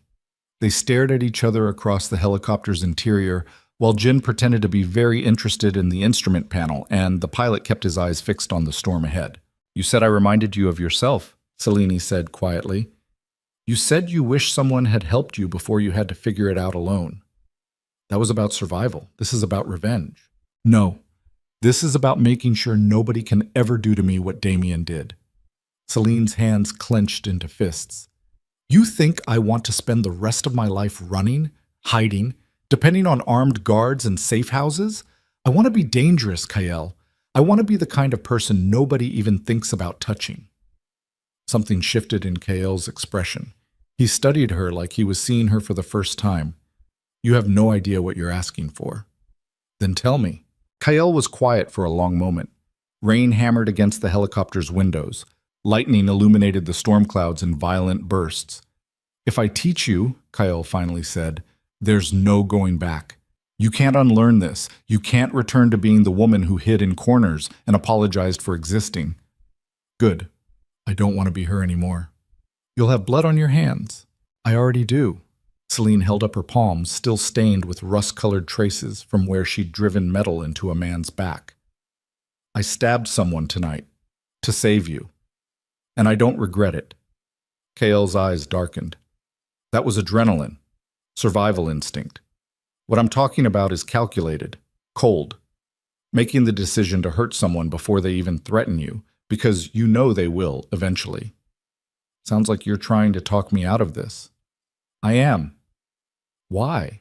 Because I like who you're becoming. The admission seemed to cost Kael something. You're getting stronger, braver, learning to take up space without apology. I don't want to be the one who turns that into something dark. Selene leaned forward, meeting his eyes directly. What if the dark is what keeps me alive? The question hung in the air between them. Kael Min, the man with dragon tattoos and an empire built on violence, looked at Selene Vale like she was a grenade with the pin already pulled. If I do this, he said slowly, you follow every instruction. No questions, no hesitation. You do exactly what I tell you, when I tell you, or people die. Possibly you. I understand. No, you don't. Not yet. Kael's voice was flat. But you will. The helicopter descended toward a dark patch of forest 2 hours north of the city. No lights, no roads, just trees and shadows and a clearing barely large enough for the aircraft to land. As they touched down, Selene caught a glimpse of a structure hidden among the trees. A concrete bunker built into the hillside, camouflaged so well she would have missed it if Jin hadn't pointed it out. This was built during the Cold War, Jin explained as they climbed out of the helicopter. Government fallout shelter. Kael bought it 10 years ago and retrofitted it. Nobody knows it exists except us. They entered through a reinforced steel door that required 3 separate authentication methods. Inside, the bunker was surprisingly well equipped. Clean living quarters, a kitchen, a weapons room that made Selene's breath catch, and a communication center bristling with equipment. Kael immediately went to work.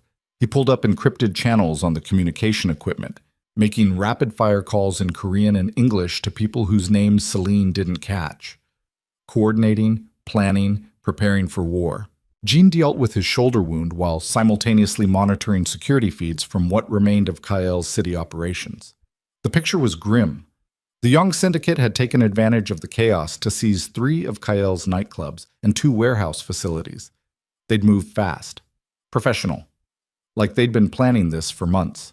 Selene stood uselessly in the corner, watching people move around her with purpose while she had none. The adrenaline from the rooftop was fading, leaving behind a hollow exhaustion that made her bones ache. She looked down at her hands again. Still blood-stained, still shaking slightly. She'd driven metal into a man's back tonight. She'd felt it punch through clothing and skin and muscle. She'd heard him scream, and she didn't regret it. That realization scared her more than Damien ever had. Get some rest, Kael said without looking up from his equipment. We move at dawn. Move where? Back to the city. I have targets to hit before the Young Syndicate consolidates their position. I'm coming with you. No. You said you'd teach me. I said I'd consider it. Kyle finally looked at her. Right now you're exhausted, injured, and in shock. You're not ready. When will I be ready? Maybe never. The words hit like a slap. Celine's hands clenched into fists. You're doing it again, deciding what I can handle, what I'm ready for, just like Damien did. Kale's expression turned dangerous. Don't compare me to him. Then stop treating me like I'm made of glass. I'm treating you like someone who watched a man die tonight and hasn't processed it yet. I've processed it fine. He's dead. The world's better for it. What else is there to understand? Kyle crossed the room in 3 strides, getting in Celine's face with an intensity that would have made her flinch 2 weeks ago. Now she held her ground. You want to know what else there is to understand? Kyle's voice was low and lethal. How it feels the next morning when the adrenaline is gone and you remember the look in his eyes when the bullets hit. How it feels when you close your eyes and see his blood on the concrete. How it feels knowing you could have walked away, but chose violence instead. You're describing guilt. I'm describing consequences. And you think I can't handle those? I think you haven't earned them yet. Kale stepped back. Guilt is a luxury reserved for people who had other options. You didn't tonight. Everything you did was survival. But if I teach you what you're asking for, that stops being true. You'll make choices that can't be justified by fear or self-defense, and you'll have to live with them. Celine met his eyes without flinching. Maybe I'm ready to start making those choices. Something flickered across Kyle's face. Respect, fear, something else she couldn't name. Get some sleep, Celine. We'll talk about this in the morning. He turned away before she could argue further. Celine was shown to a small room carved into the bunker's interior. A cot, a single lamp, gray concrete walls that pressed in like a prison cell. She lay down fully clothed and stared at the ceiling, her mind replaying the rooftop over and over. Damien's blood on the concrete. The man she'd stabbed. The helicopter lifting off while gunfire tore through the air. Kyle's hands around someone's throat. Her own hands still blood-stained. She should feel something. Grief, horror, remorse. Instead, she felt nothing. Just a cold, empty space where her fear used to live. Celine didn't sleep. She lay on the cot listening to muffled voices through the concrete walls. Kale coordinating with what remained of his forces, Jin reporting on casualty counts, someone else discussing weapon shipments. At some point past midnight, footsteps approached her door. A soft knock. Come in, Celine said. Kale stepped through the doorway, still wearing his blood-stained shirt, exhaustion etched into every line of his face. Can't sleep? Can you? No. He leaned against the doorframe. Jin told me what you did, on the rooftop, saving me from that tactician. You would have done the same. That's not the point. Kale's eyes searched her face. You could have run to the helicopter. You could have saved yourself. Instead, you came back. You're not the only one who doesn't break promises. Celine sat up on the cot. You promised I was untouchable. I promised I wouldn't leave you to die alone. I never asked for that promise. You didn't have to. Silence stretched between them. Outside the bunker, wind howled through the trees. Inside, the weight of everything that had happened pressed down like a physical thing. I can't protect you from what's coming, Kyle said finally. The Young Syndicate won't stop until they've destroyed everything I've built. And anyone associated with me becomes a target. I know. Which is why you need to stay here, hidden, while I handle this. No. Kale's jaw tightened. Celine, I'm not hiding anymore. Celine stood, crossing to where Kale leaned against the doorframe. You were right earlier. I haven't earned the guilt yet. Everything I did tonight was survival. But I want to earn it, Kyle. I want to make the hard choices. I want to become someone who can stand beside you instead of behind you. You don't know what you're asking. Then show me. They stood inches apart in the cramped doorway. Kale's eyes searched hers, looking for doubt, for fear, for any sign she didn't mean what she was saying. He wouldn't find it. Celine had spent 5 years being afraid, 5 years being small and invisible and apologizing for existing. That woman died on the rooftop along with Damien Cross. What remained was something harder, Something willing to drive metal into a man's spine to protect the one person who'd ever treated her like she mattered. If I teach you, Kyle said quietly, you become part of this world, permanently. There's no going back to normal life afterward. I never had a normal life. I had Damien's version of hell, followed by your version of a cage, even if it was a prettier one. Celine held his gaze. I don't want normal. I want power. I want to be dangerous. I want to be someone nobody ever underestimates again. Kyle studied her for a long moment. Then slowly, he nodded. Training starts at dawn, he said, and I won't go easy on you. Good. He turned to leave, but Celine's voice stopped him. Kyle. He looked back. Thank you. For killing him. For keeping your promise. Celine's voice didn't waver. I know what it cost you.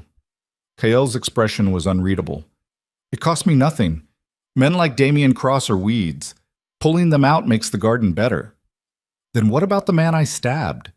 What does that make me? Someone learning to tend her own garden. Kael's eyes held hers. Sleep if you can. Tomorrow we find out if you're actually ready for this. He left, closing the door softly behind him. Celine sat alone in the concrete room, her hands still faintly blood-stained, and tried to understand what she was becoming. Not a victim anymore. Not innocent. Something in between. Something that could survive in Kyle Min's world of violence and consequence. She looked at her reflection in the small mirror bolted to the wall. The woman staring back had the same face as the terrified girl who'd boarded that subway train weeks ago. But everything behind the eyes had changed. Celine smiled. It didn't reach her eyes. And that was exactly what she needed. Dawn came gray and cold. Celine woke to Jin pounding on her door, barking that she had 5 minutes to get ready. She emerged from her room to find Kael already awake, looking like he hadn't slept at all, studying maps spread across the bunker's central table. We hit 3 targets today, he was saying to Jin. The warehouse on Pier 47, the gambling den in Chinatown, and the Young Syndicate's primary enforcement house in the industrial district. That's suicide, Jin argued. We don't have the manpower.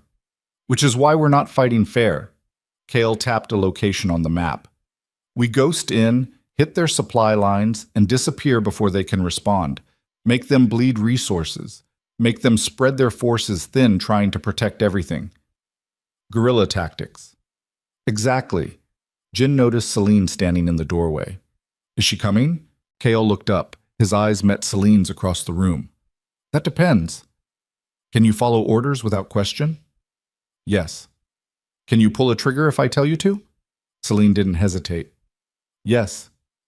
Can you watch someone die and keep moving? The question hung in the air. Kael wasn't asking theoretically. He was establishing whether she could function in the field. Celine thought about Damien's body on the rooftop. The man she'd stabbed. The hollow feeling in her chest where fear used to live. Yes, she said. Kael nodded slowly. Jin, get her equipped. Standard loadout. Nothing she can't handle. 10 minutes later, Celine stood in the bunker's weapons room while Jin taught her the basics of the pistol he'd selected. A Glock 19, simple and reliable. How to check if it was loaded. How to chamber a round. How to aim center mass. You're not trying to be accurate, Jin explained. You're trying to create stopping power. 2 to the chest. Reassess. Don't think. Just react. Celine's hands shook slightly as she held the weapon. The weight felt wrong, foreign, like holding someone else's nightmare. You sure about this? Jin asked quietly. No, Celine admitted.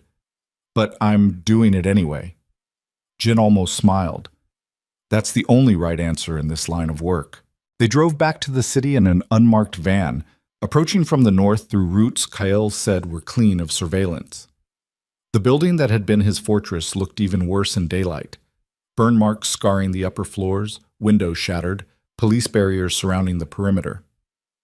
They're calling it a gas explosion, Kael said bitterly, watching through binoculars. The Young Syndicate paid off the right people to make sure nobody investigates too closely. Their first target was the warehouse on Pier 47, a supposedly abandoned building that actually served as a weapons cache for Young operations. Kael's intelligence suggested minimal security, 3 guards maximum. They approached just after noon when foot traffic in the area was highest. hiding in plain sight among dock workers and delivery trucks. Celine's heart hammered as they slipped through a side entrance Jin had picked in under 30 seconds. Inside, the warehouse smelled like rust and salt water and gun oil. Crates stacked to the ceiling, shadows everywhere. Celine's hand rested on the pistol in her jacket pocket, palms sweating against the grip. Kael moved through the space like a ghost, silent, invisible, lethal. Jin covered their six while Celine stayed between them, trying not to breathe too loud. They found the weapons cache in a locked room at the warehouse's center, crates of firearms, ammunition, explosives, enough firepower to wage a small war. Kael started placing charges with clinical precision. We have 4 minutes once I activate the timer. That gets us clear of the blast radius with 30 seconds to spare. What about the guards? Celine whispered. What about them? We can't just blow up the building with people inside. Kael's eyes were cold. Watch me. That's murder. That's war. Kael finished setting the last charge. These men chose their side. They're storing weapons intended to kill my people. They accepted the risk. Celine's stomach twisted. This was what Kael had warned her about. The hard choices, the consequences. I can't, she started. Then stay outside. Kael activated the timer. 4 minutes appeared in glowing red numbers.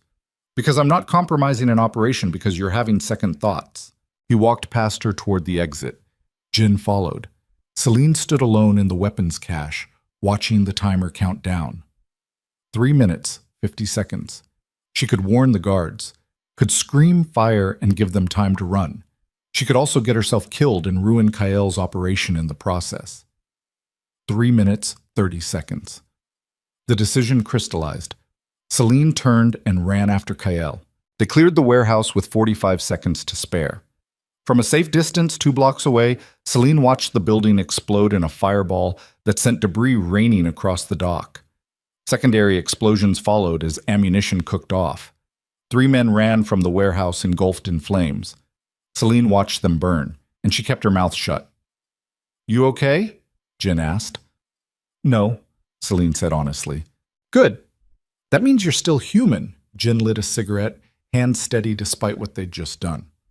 The day you stop feeling sick is the day you've gone too far. They hit 2 more targets that afternoon, each one following the same pattern: intel gathering, infiltration, destruction, extraction. Each one resulting in casualties Kael treated as acceptable losses. By sunset, the Yang Syndicate had lost 3 major asset locations and at least a dozen men. By sunset, Celine Vale had blood on her hands that couldn't be washed off. They returned to the bunker after dark. Kael immediately went to his communication equipment to assess the fallout. Jin reported that the Yang Syndicate was scrambling, pulling forces back to protect their remaining locations. We hurt them, Jin said, but we also pissed them off. They'll retaliate hard. Let them try. Kael pulled up surveillance feeds. We've already moved to our next position. They'll be hitting empty locations. Celine sat alone in the corner, her hands still shaking from adrenaline crash.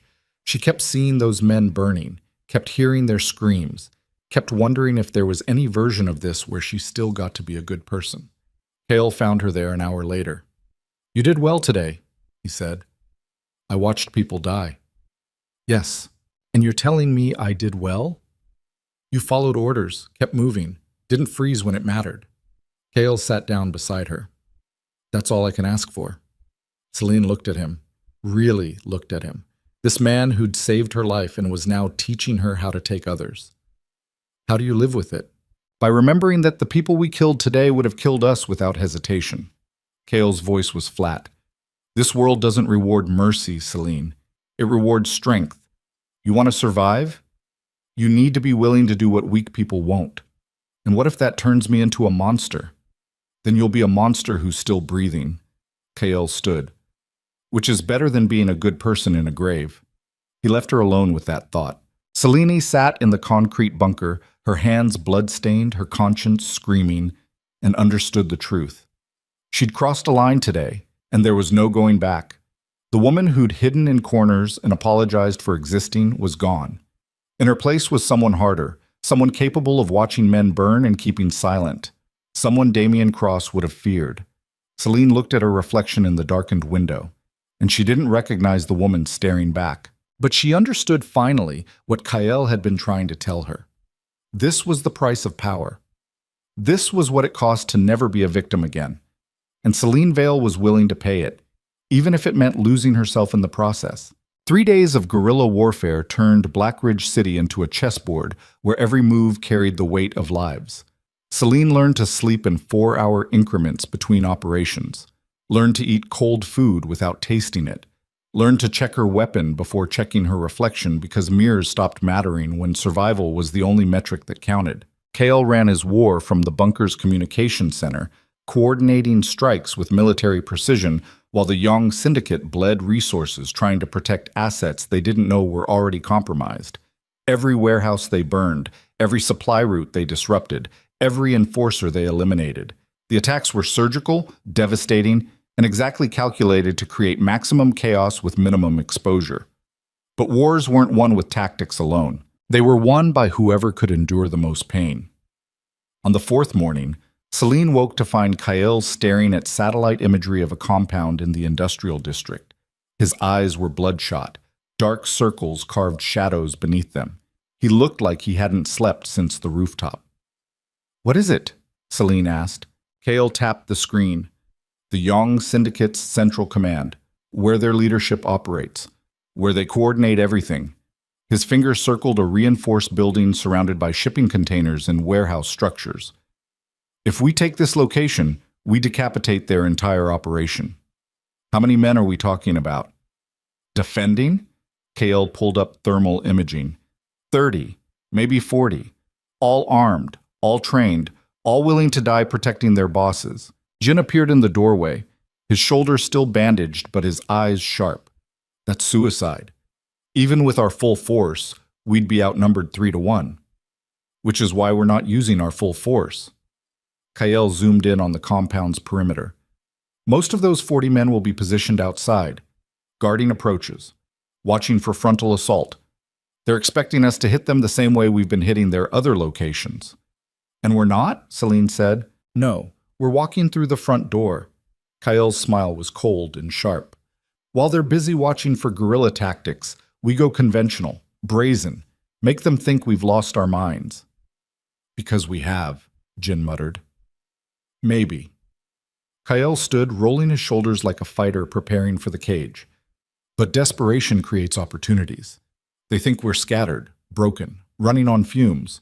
They won't expect a direct assault on their headquarters." "How many do we have?" Celine asked. 12. Kyle met her eyes. "Counting you." The number landed like a stone in still water. 12 against 40. The mathematics were brutal. "When?" Jin asked. "Tonight, before they can reinforce after this morning's attacks." Kale started pulling weapons from secured cases. "We hit them at shift change when security is transitioning, create confusion, use their numbers against them. And if we fail," Celine's voice was steady despite her hammering heart, "then the Yang Syndicate wins. They consolidate power.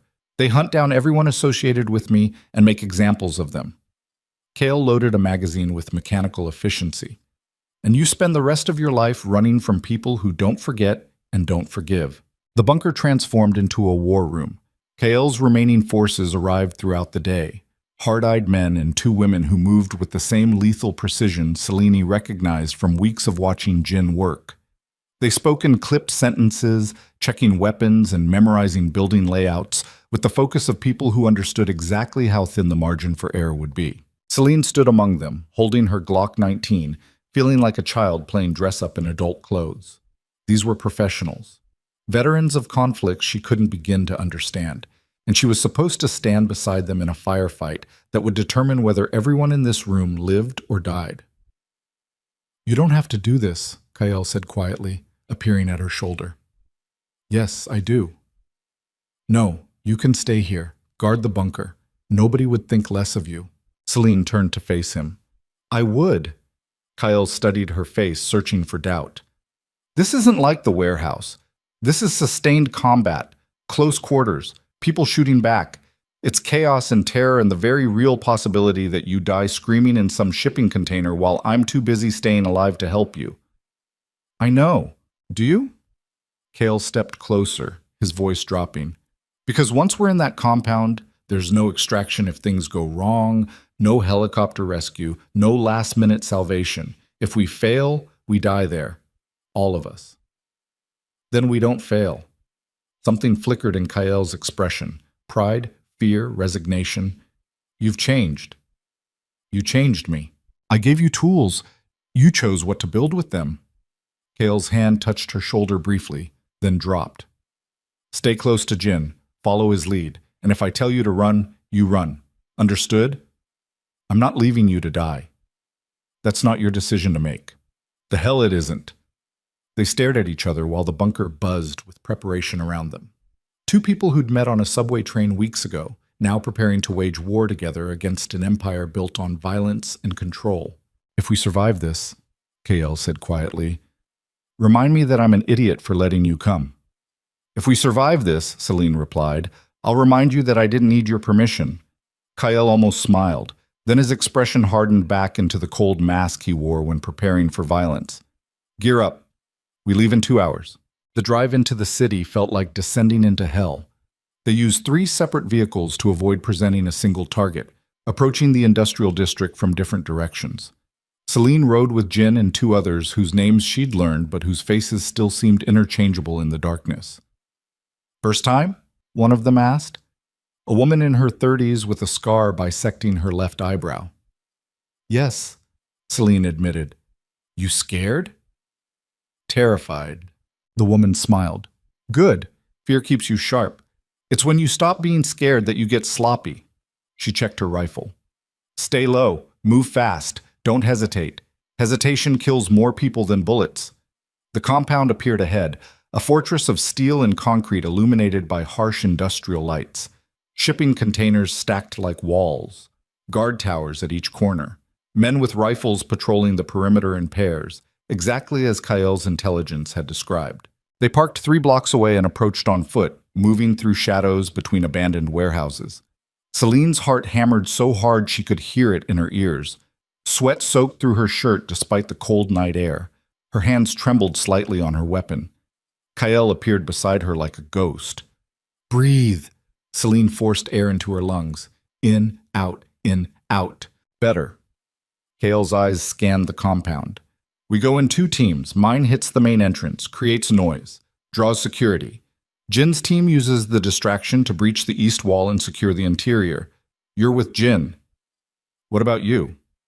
I'll be busy not dying. Kael checked his watch. Shift change in 4 minutes. That's our window. The next 4 minutes stretched like hours. Celine crouched behind a rusted container, watching guards move across the compound with flashlights and radios. Professional. Alert. Not expecting an attack, but prepared for one anyway. Then Kael's voice crackled through the radio. 3, 2, 1, execute. The world exploded into violence. Kael's team hit the main gate with breaching charges that blew the reinforced doors inward with a concussive blast that rattled Celine's teeth. Gunfire erupted immediately, Kael's forces pouring suppressing fire into the compound while guards scrambled to respond. Move, Jin barked. Celine ran. Her legs felt disconnected from her body, operating on autopilot while her mind tried to process the chaos. They reached the east wall while attention focused on the main gate. Jin placed a smaller charge against the corrugated metal, and they all pressed flat against the ground. The explosion punched a hole through the wall big enough to drive a car through. Jin went first, weapon raised, scanning for targets. The woman with the scar followed. Then Celine, her hands white-knuckled on her pistol, trying to remember everything she'd been taught. Center mass. 2 shots. Reassess. Don't think. React. The compound's interior was a maze of shipping containers and warehouse structures. Gunfire echoed from multiple directions. Kael's team engaging at the front. Security forces responding. Chaos propagating through the space like a virus. Jin's team moved through the maze with practiced efficiency, clearing corners and checking angles. They encountered 2 guards near a container marked with Yong Syndicate symbols. The guards raised their weapons. Jin fired twice. Both guards dropped. Celine's stomach lurched, but her feet kept moving. They pushed deeper into the compound, following Kael's briefing to the central command building. a two-story structure at the heart of the maze. Gunfire intensified as they approached. Someone screamed. Something exploded. The night became nothing but noise and muzzle flashes and the acrid smell of gunpowder. A guard appeared from behind a container, rifle rising. Celine's training took over. She raised her pistol, aimed center mass, fired twice. The guard staggered backward, surprise replacing aggression on his face. He fell. Celine kept moving. No time to process. No time to feel. Just movement and survival and the terrible understanding that she'd just killed someone. Jin kicked open the command building's door. Inside was organized chaos, computer stations, filing cabinets, 3 men in expensive suits scrambling to destroy documents, while guards positioned at windows returned fire toward Kael's advancing team. "Down!" Jin roared. The guards turned, opened fire. Bullets tore through the door frame where Celine's head had been seconds before. She pressed herself flat against the exterior wall, heart hammering, ears ringing from the gunfire. Jin and his team returned fire through the doorway.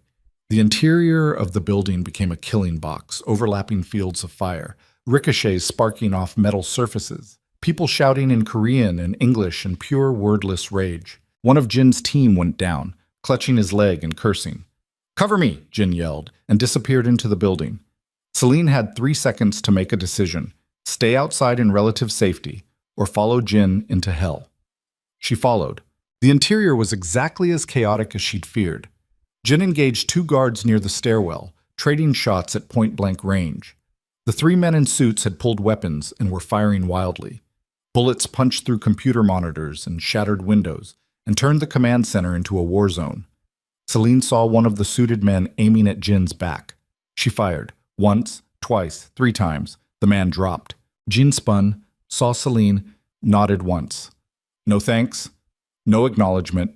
Just a soldier recognizing another soldier had done their job. They cleared the first floor in 90 brutal seconds. 6 bodies. Blood everywhere. Documents scattered across destroyed workstations. "Upstairs," Jin said. "That's where leadership will be." The stairwell was narrow and exposed. Each step felt like offering herself to a firing squad. But Jin went first, weapon raised, and Celine followed because turning back wasn't an option anymore.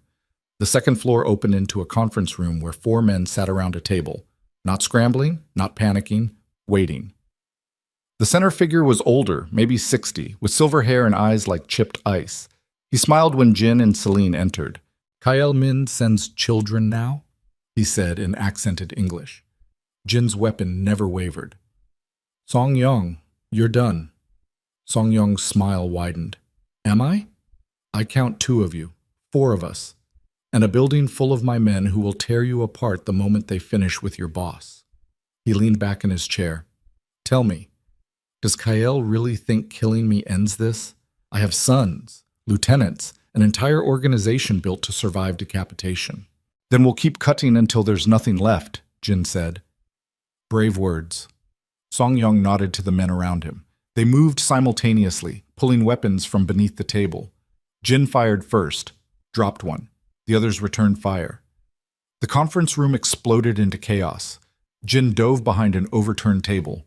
Celine threw herself to the floor as bullets tore through the air where she'd been standing, her weapon discharged. Once, twice. She wasn't aiming, just firing in the general direction of the muzzle flashes, trying to survive the next 3 seconds. Someone screamed, glass shattered. Jin's weapon clicked empty and he transitioned to his sidearm without hesitation. Then silence. Celine looked up from behind the minimal cover of a filing cabinet. 3 of Song Yong's men lay dead. The 4th was clutching his shoulder, blood pulsing between his fingers. Song Yong himself sat unmoved in his chair, hands folded on the table, still smiling. "Impressive," he said. "Perhaps Kael chose his soldiers better than I gave him credit for." Jin approached slowly, weapon trained on Song Yong's head. "It's over." "Is it?" Song Yong's eyes flicked to something behind Jin. Jin spun. The wounded man had raised his weapon with his good hand, aiming at Jin's back. Celine fired. The man dropped. Jin looked at her. Really looked at her for the first time since they'd entered the building. "You're learning." "Touching," Song Yong said, "but futile." "You're alone," Jin said. "Your men are dying. Your compound is burning. You've lost." "I've lost this round." Song-yong stood slowly, hands visible. But this war has just begun. Kill me. My sons will continue. My organization will rebuild. And eventually they'll find everyone Kael Min ever cared about and make them pay for tonight. Then we'll deal with them too, Celine said. Her voice surprised her, steady, cold, nothing like the terrified woman who'd boarded a subway train weeks ago. Song-yong's eyes found her. Ah, the girl. The excuse for all this violence. Tell me, child, was it worth it? All these deaths? All this destruction? Just so you could escape one bad man? Yes, Celine said without hesitation. Song-yong laughed. Kael Min has taught you well. You sound just like him, cold, certain, willing to burn the world for personal vendetta. He stepped closer to Jin, ignoring the weapon pointed at his skull. But let me teach you something he won't. This life, it doesn't end well. You think you're strong now. You think you've found power, but power is a poison that kills slowly. And by the time you realize you're dying, it's too late to stop. Enough, Jin said. Is it? Song-yong smiled. Or are you afraid I'm right? The radio crackled. Kael's voice, strained but alive. Jin! Status! Jin keyed the radio without lowering his weapon. Second floor secured. We have Song-yong. A pause. Then, bring him down. We're holding the courtyard, but barely. We need to move. Copy. Song-yong raised his hands. I'll go peacefully. No need for drama. Jin zip-tied Song-yong's wrists behind his back while Celine covered them. They moved down the stairs, through the devastated first floor, into the compound's courtyard. The scene was apocalyptic. Bodies everywhere. Kyle's forces had taken the courtyard, but at terrible cost. 3 of his 12 were down. Maybe dead. Maybe dying. Kael himself stood in the center of the chaos, blood streaming from a gash across his forehead, his shirt torn and soaked through. But he was standing, and in his hand was the detonator. What is that? Song-yong demanded. Kael's eyes were flat, empty. Insurance. We planted charges throughout your compound while your men were busy dying. Every warehouse, every container, every structure you use to store weapons and money and everything else that makes your organization function. Song-yong's face went pale. You wouldn't. I already have. Kael's thumb hovered over the detonator. You're right about one thing. Killing you doesn't end this. Your sons will rebuild. So I'm not just killing you. I'm erasing everything you built, burning it all to ash, making it so expensive to resurrect your empire that nobody will bother. You're insane. No, I'm thorough. Kael looked at Jin. Get everyone to the extraction point. 90 seconds. Jin didn't argue. He grabbed Celine's arm and pulled her toward the hole they'd blown in the east wall. The remaining forces followed, moving wounded between them, abandoning the compound as fast as their injuries allowed. Celine looked back. Kael stood alone in the courtyard with Song-yong, the detonator in his hand, surrounded by the dead and dying. Kael! Celine screamed. We need to go! I know. Kael's voice was eerily calm. I'll be right behind you. I'm not leaving without you. Yes, Kael said. You are. Jin, get her out of here. Jin's grip tightened on Celine's arm, dragging her toward the wall. She fought him, screaming Kael's name, trying to break free. Then the first charge detonated. The explosion knocked Celine off her feet. Jin shielded her body with his as debris rained from the sky. Secondary explosions followed, warehouse after warehouse igniting in a chain reaction that turned night into day. Celine scrambled to her feet, ears ringing, vision blurred. Through the smoke and fire, she could see the command building collapsing, could see flames consuming everything, could see Kael running through hell toward them. He was 50 feet away when the final charge detonated. The shockwave lifted Kael off his feet and threw him forward like a ragdoll. He hit the ground hard and didn't move. No! Celine tore free from Jin's grip and ran. Bullets kicked up dirt around her, surviving guards firing from somewhere in the inferno. She didn't care, didn't slow down. She reached Kael and grabbed his jacket, trying to drag him toward safety. He was too heavy. Help me! Celine screamed. Jin appeared, cursing. Between them, they hauled Kael's limp body through the hole in the wall just as another section of the compound collapsed behind them. They ran through the industrial district, half carrying Kael while sirens wailed in the distance. Police. Fire department. Emergency services finally responding to what sounded like a war zone. The extraction vehicles waited where they'd left them.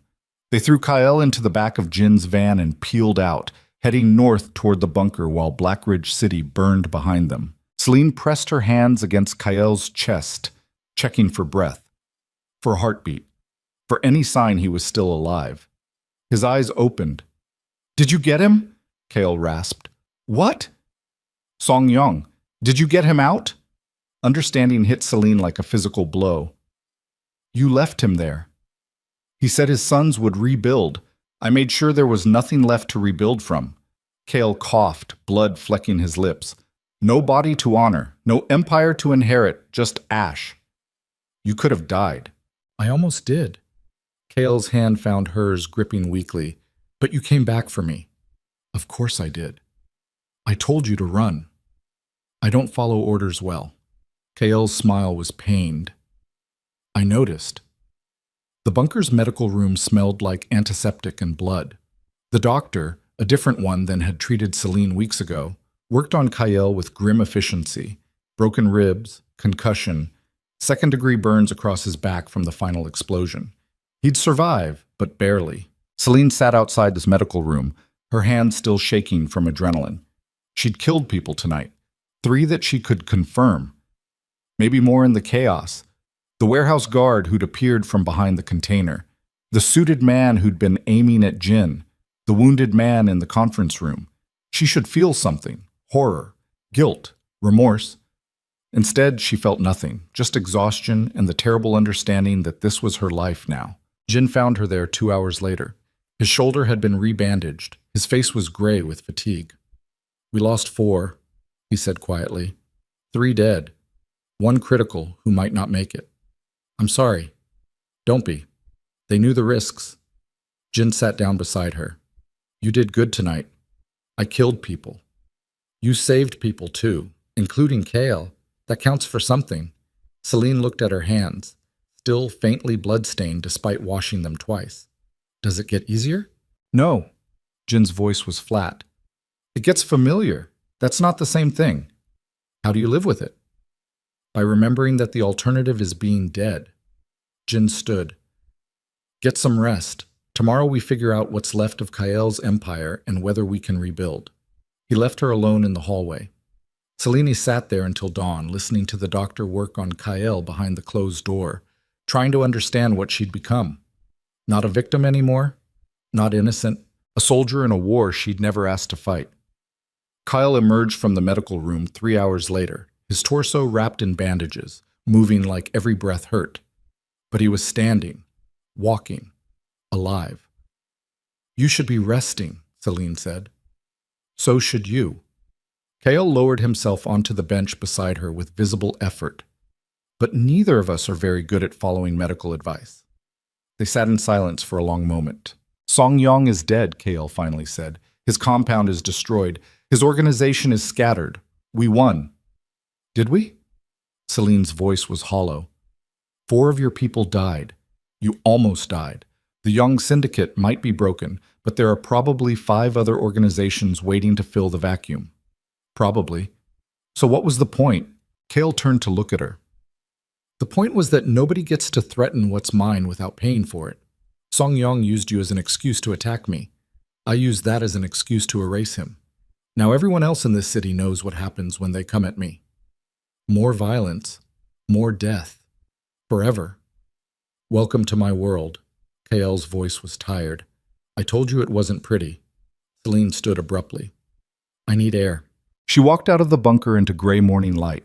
The forest around them was silent except for birds and wind through trees, peaceful. Like the war they'd waged hours ago belonged to a different universe. Kyle followed her out despite his injuries. Talk to me, he said. About what? About how I killed 3 people last night and feel nothing? About how I'm turning into exactly the kind of monster you warned me about? You're not a monster. Then what am I? Celine spun to face him. Because the woman who got on that subway train weeks ago wouldn't have shot someone without hesitation. She wouldn't have watched a compound burn with people inside. She wouldn't have chosen violence over every other option. No, Kyle agreed. She wouldn't have. But that woman also couldn't have survived tonight. Couldn't have saved my life. Couldn't have stood in a firefight and kept moving forward. Maybe I liked her better. Maybe. Kale stepped closer. But she was dying, slowly. Damien was killing her piece by piece every day. At least now you're alive. At what cost? Whatever it takes. Kale's eyes held hers. You asked me to teach you, to make you dangerous, to turn you into someone nobody could hurt again. I did exactly what you asked.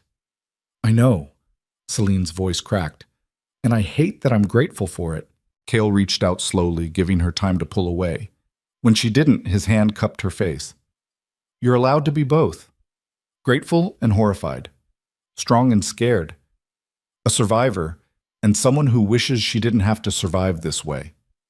How do you do it? Celine whispered. Live with all the blood on your hands? By remembering that every person I've killed was trying to kill me first. Or hurt someone I was protecting. His thumb brushed across her cheekbone. And by accepting that I'm not a good person, I stopped trying to be one years ago. All I can do now is be effective. I don't want to lose myself. You won't. Because you're asking these questions, feeling these doubts. Monsters don't worry about becoming monstrous. They just are. Celine closed her eyes, leaning into his touch despite everything. This man had saved her life, had taught her to fight, had killed for her and almost died because of her. And somewhere along the way, she'd stopped seeing him as just her protector. She'd started seeing him as something more. What happens now? She asked. Now we rebuild. The Young Syndicate is broken but not eliminated. Their remaining leadership will come for us eventually. We need to be ready. That's not what I meant. Kale's hand dropped from her face. Then what did you mean? Celine opened her eyes and met his gaze directly. What happens with us? After all this? After I've become someone who can stand in your world without flinching? The question hung in the air between them. Kale was quiet for a long moment. I don't know, he finally admitted. I didn't plan for you to stay this long, didn't plan for you to become this capable, didn't plan for... He stopped. For what? Celine pressed. For you to matter this much. The admission landed like lightning. Kyle Min, the man who commanded empires and spoke in certainties, was admitting that something had changed, that Celine had become more than just another person he was protecting. You matter to me too, Celine said quietly. That's dangerous. Everything about this is dangerous. I know, which is why we should keep distance, maintain professional boundaries, make sure personal feelings don't compromise operational effectiveness. Is that what you want? Kale's jaw tightened. What I want doesn't matter. What's safe for you matters. I haven't been safe since the moment I got in your car. Celine stepped closer, and I'm tired of pretending that keeping distance will change that. Celine, she kissed him. For 3 seconds, Kyle didn't respond, didn't move, stood absolutely still, like he was trying to decide whether to pull away or give in. Then his hand tangled in her hair, and he kissed her back with 5 weeks of suppressed wanting. It wasn't gentle. It was fierce and desperate and tasted like blood and smoke and survival. Celine's hands fisted in his shirt, pulling him closer despite his injuries, despite every rational reason this was a terrible idea. When they finally broke apart, both breathing hard, Kyle rested his forehead against hers. This is a mistake, he said. Probably. It compromises everything. I know. We should stop. We should. Neither of them moved. The forest around them was silent. The bunker behind them held the remnants of a war they'd barely survived. The city below them was waking up to news of an industrial district compound reduced to ash. And in the middle of all that chaos, Celine Vale and Kyle Min stood wrapped around each other like drowning people clutching the same piece of driftwood. If we do this, Kyle said quietly, there's no taking it back. No pretending we're just allies. No maintaining professional distance. Good. I'm tired of distance. It makes you a target. Anyone who wants to hurt me will come after you. They already do. At least this way, I'll have a reason to fight back that isn't just survival. Kale pulled back enough to look at her face. What reason? You. Something shifted in his expression. The cold mask he wore cracked, revealing the man underneath, scarred, dangerous, but capable of feeling things he pretended not to. "You're going to be the death of me," he said, "or you'll be the death of me." "Probably both." Celine smiled despite everything, despite the blood and the bodies and the terrible understanding that their lives would never be simple or safe or anything resembling normal. "I can live with that," she said. "So can I." They stood in the forest as morning light filtered through the trees, two people who'd found each other in the worst possible circumstances and decided to hold on anyway. The war wasn't over. The Young Syndicate's remnants would regroup. Other organizations would see opportunity in the chaos. Violence would follow them like a shadow, because that was the price of Kyle Mean's world. But for the first time since boarding that subway train, Celine wasn't afraid of what came next, because she wasn't facing it alone anymore. She was facing it beside the man who'd taught her that survival wasn't enough. That power was earned through blood and choice, and refusing to ever be a victim again. And together, they would burn down anyone who thought otherwise. The bunker's radio crackled. Jin's voice, urgent. "Boss, we've got incoming. 3 vehicles, armed, moving fast toward our position." The moment shattered. Kyle's expression hardened instantly back into the tactical commander. "How long?" 10 minutes, maybe less." "Young remnants?" "Unknown, but they know we're here." Kyle looked at Celine. "This is it. Last chance to walk away. I can get you somewhere safe, somewhere far from all this." Celine's hand found her weapon, still holstered, still ready. "No," she said. "I stand with you, whatever comes." Kyle smiled, cold, sharp, deadly. "Then let's show them what happens when they come for us." They walked back into the bunker together, side by side, preparing for the war that would never truly end. And Celine Vale, who'd once been invisible, forgettable, nothing, became exactly what she'd always needed to be: untouchable, dangerous, free.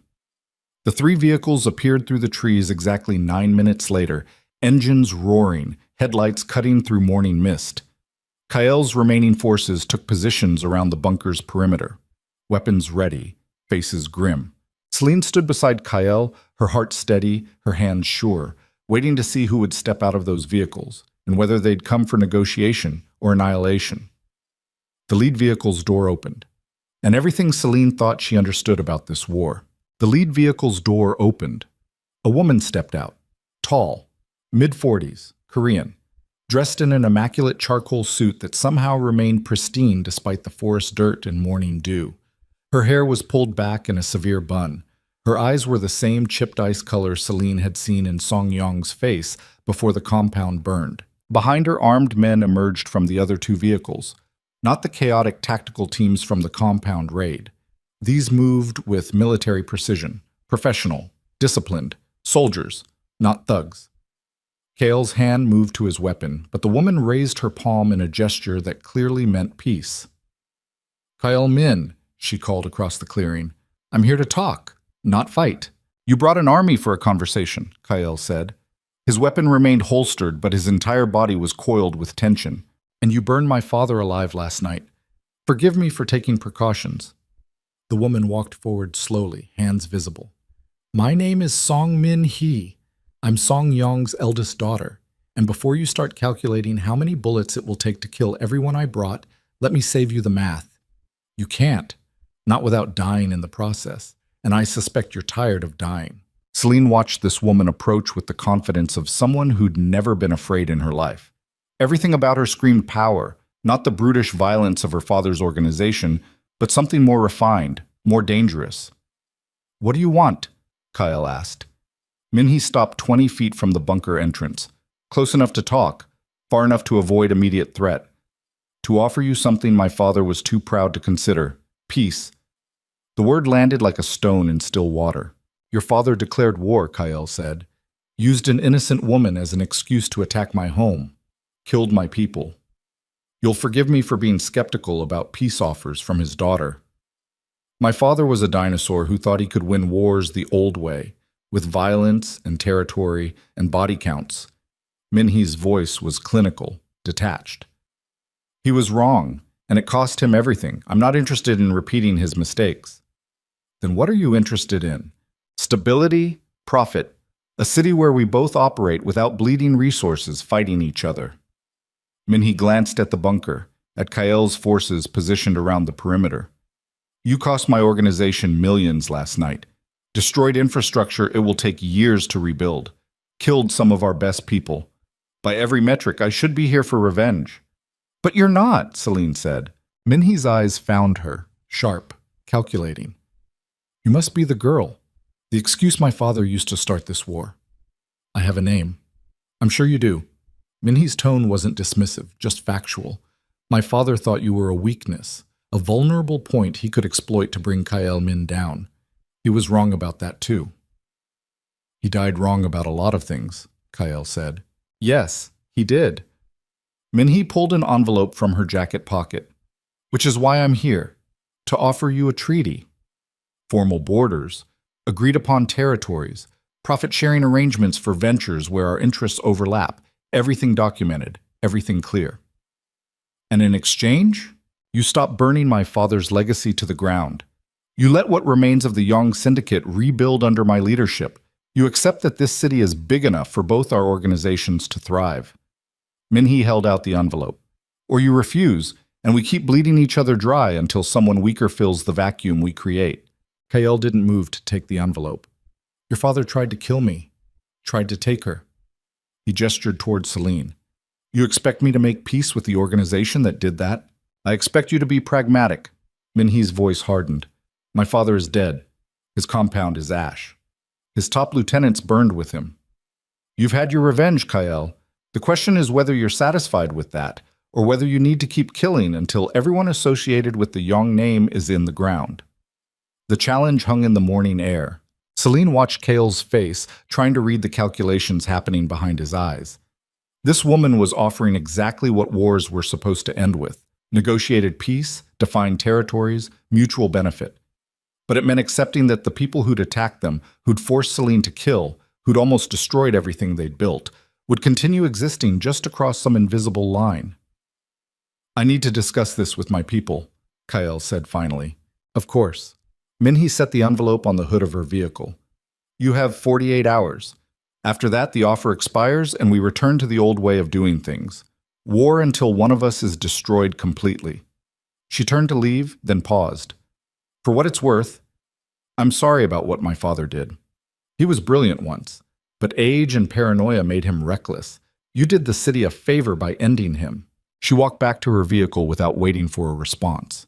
The armed men followed, their weapons never raised, their movements professional and controlled. The three vehicles disappeared back into the forest, leaving only dust and an envelope on the hood of the lead car. Kael walked forward slowly and picked up the envelope.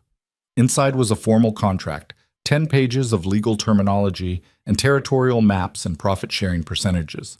It's real, Jin said, reading over Kael's shoulder. She's actually offering legitimate peace. Or a trap, one of the other men said. Either way, we need to decide. Kael looked at his remaining forces. 8 people, 3 of them injured, all of them exhausted. We can keep fighting, hunt down every young remnant, salt the earth where their organization stood, or we can take this deal and focus on rebuilding what we lost. What about justice? Celine asked quietly. Kael turned to her. What about it? Song Yong tried to kill us. His people destroyed your building, killed your friends. And now his daughter walks away with an intact organization and a negotiated settlement? Celine's voice grew harder. Where's the justice in that? There isn't any. Kael's expression was flat. Justice is a luxury reserved for people who can afford it. We're not those people. We're survivors. And sometimes surviving means accepting that revenge isn't sustainable. So we just let them win? We let them exist. That's not the same thing. Kael folded the contract. Song Yong is dead. His empire is crippled. We proved that attacking us costs more than anyone wants to pay. That's victory in this world, not perfect, not satisfying, but real. Celine wanted to argue, wanted to demand complete annihilation of everyone who'd hurt them. But looking at Kael's face, bruised, exhausted, still bleeding through bandages, she understood the truth. He was tired of war. They all were. What do you want to do? Selena asked. Kael looked at her for a long moment. I want to stop losing people. I want to rebuild. I want to wake up one morning without calculating casualty projections before breakfast. He paused. But this isn't just my decision anymore. You're part of this now. You fought beside us, killed for us. Your vote matters. The words carried weight Celine hadn't expected. She'd gone from invisible victim to soldier to someone whose opinion mattered in decisions that would reshape the city's criminal landscape. If we take this deal, Celine said slowly, what happens to us? To me? You stay, build a life here, under my protection, with my resources as my... Kyle stopped, searching for the right word. Partner, Celine finished. Not as someone you're protecting, not as someone who needs saving, as an equal. Yes. And if we refuse the deal, keep fighting, then we probably die within the month. The young remnants will regroup. Other organizations will see opportunity in the chaos. We'll fight on 3 fronts until we run out of bullets, or people, or both. The choice was brutal in its simplicity. Peace and survival, or revenge and annihilation. Celine thought about the woman she'd been on that subway train. Terrified. Broken. Convinced her life would end in Damien's apartment with nobody noticing she was gone. That woman would have chosen safety, would have taken any deal that promised survival. But Celine wasn't that woman anymore. I vote for peace, she said. Not because I forgive them, not because I think they deserve to exist, but because I'm tired of blood being the only language we speak. Kyle nodded slowly. Jin? Peace, Jin said. We've lost too many already. The others agreed one by one.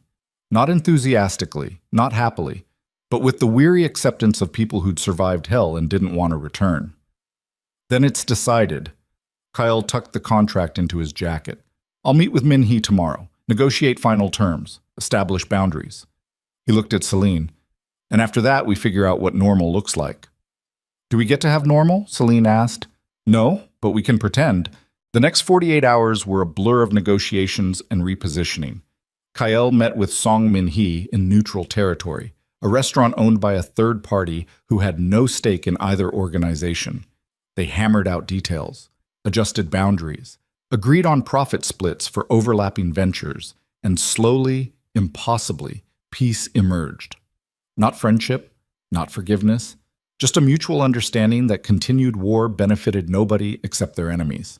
Celine watched from the sidelines as Kyle rebuilt his shattered empire, reclaimed properties, compensated families of the fallen, established new security protocols to prevent another catastrophic breach. He moved through it all with the same controlled precision he brought to everything.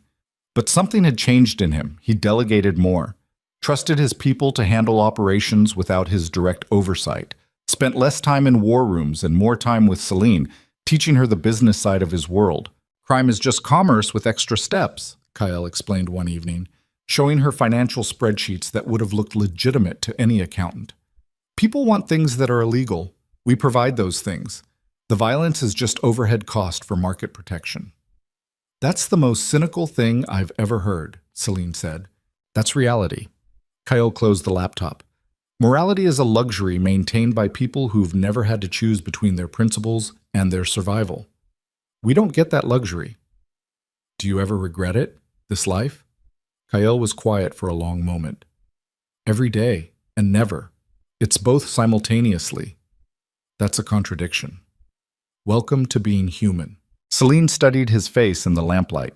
The dragon tattoos on his throat seemed to move with each breath. Scars she hadn't noticed before traced across his knuckles, each one telling a story of violence survived. Why me? She asked. Of all the people you could have helped, all the victims who needed saving, why did you choose me? Kyle met her eyes. Because when I saw you on that subway, bleeding and terrified but still moving forward, I recognized something I'd lost years ago. The will to survive even when survival seemed impossible.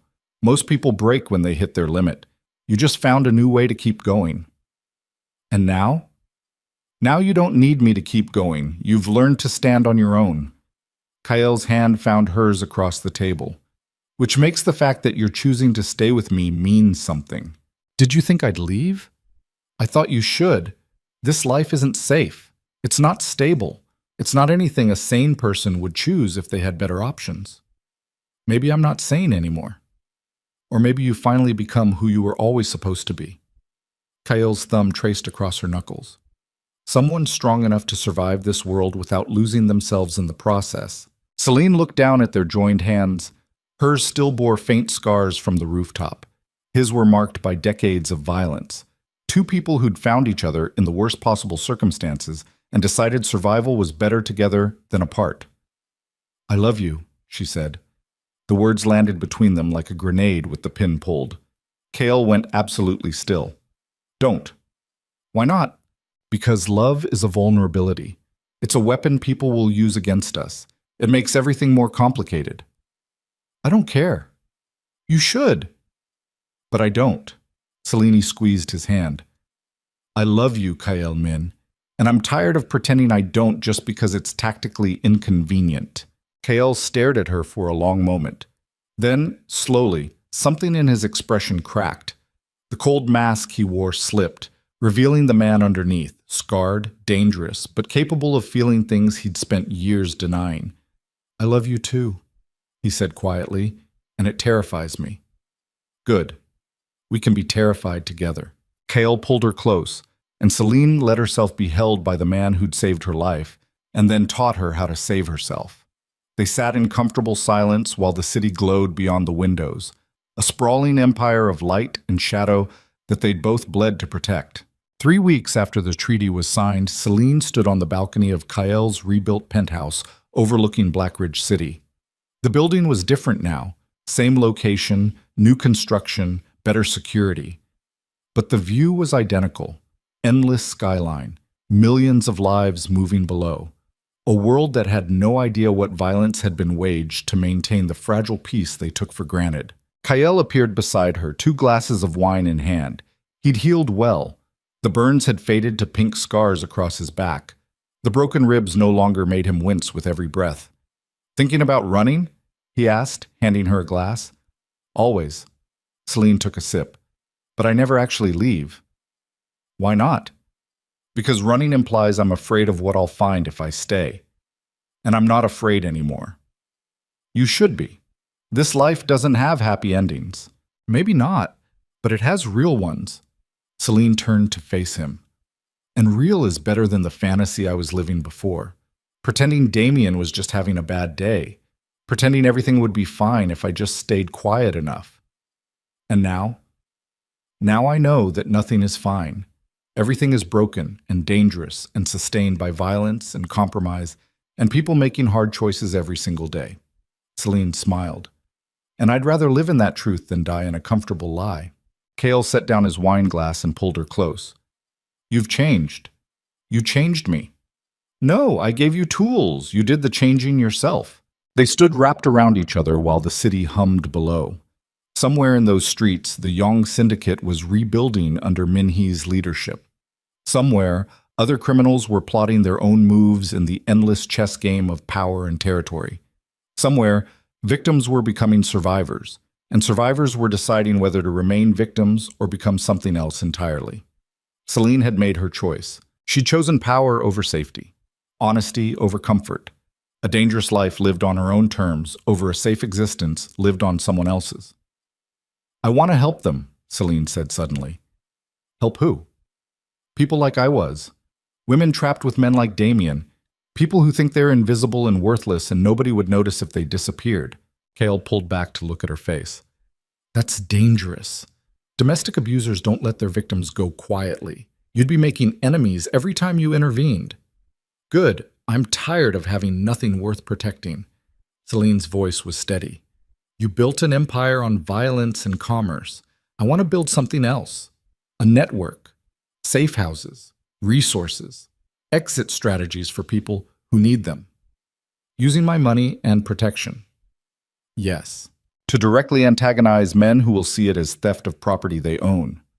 Also yes." Kael studied her for a long moment. Then he smiled. Not the cold smile he gave enemies. The real one that rarely appeared. "You're going to be more trouble than you're worth." "Probably. And I'm going to have to commit resources to protecting something that generates zero profit." "Definitely. When do we start?" The question made Celine's chest tighten. "You're serious?" You think I fell in love with someone safe and convenient? Kale's hand cupped her face. You survived 5 years of hell and came out the other side dangerous. Now you want to help others do the same. That's exactly the kind of beautiful recklessness I can support. Celine kissed him then, pouring weeks of survival and violence and transformation into the contact. When they finally broke apart, both breathing hard, she rested her forehead against his. I was supposed to be nothing, she whispered. Damien spent 5 years convincing me I was worthless. And now I'm standing in a penthouse above the city, planning to build an empire that saves people like I was. How did this happen? You refused to stay broken. Kale's voice was quiet but absolute. Most people would have given up, would have accepted Damien's version of reality. But you kept fighting, kept surviving. And when I offered you a way out, you didn't just take it, you demanded more. I demanded to become dangerous. And you did. But you didn't lose yourself in the process. That's rare. Celine looked out at the city again. Somewhere down there was the subway platform where this had all started, where a stranger with dragon tattoos had stepped between her and the man who owned her fear. Thank you, she said, for seeing me when I was invisible. Thank you for becoming someone worth seeing. They stood on the balcony as night fell across Blackridge City, two people who'd found each other in hell and decided to build something beautiful from the ashes. 6 months later, Celine stood in the lobby of a building she'd purchased with Kayel's money and her own determination. The sign above the door read Haven House in simple letters. Inside were furnished apartments, medical facilities, legal resources, everything someone needed to escape a life they couldn't survive. The first resident had moved in 3 weeks ago, a woman with bruises that told a story Celine knew by heart. Then another, then 5 more. Word was spreading through the city's underground networks. There was a place you could go where men like Damien couldn't reach you. Kale had provided security, armed guards who knew better than to ask questions, lawyers who could navigate custody battles and restraining orders, doctors who understood that some injuries didn't show on x-rays. And Celine ran it all with the same controlled intensity she'd learned from watching Kale operate. No sympathy without action, no promises she couldn't keep, just cold, effective competence that got people out alive. She was reviewing applications in her office when Jin appeared in the doorway. You have a visitor, he said. I'm not taking walk-ins today. You'll want to take this one. Jin stepped aside. Song Min-hee walked into the office, dressed in another immaculate suit, looking completely out of place in the Spartan surroundings. Celine's hand moved toward her desk drawer where she kept a loaded pistol. You're violating the treaty. This is my territory. I'm not here for violence. Min-hee sat down without invitation. I'm here because word has reached me about what you're building. This network, these safe houses, the resources you're providing. And I want to contribute. The statement was so unexpected that Celine actually laughed. You want to fund an operation that directly undermines the kind of control your organization depends on? My organization depends on profit and stability. Min-hee's voice was clinical. Men who beat their partners are unstable. They draw police attention. They create chaos. They're bad for business. She pulled an envelope from her jacket. I'm offering funding in exchange for nothing except knowing that fewer violent idiots will be operating in my territory.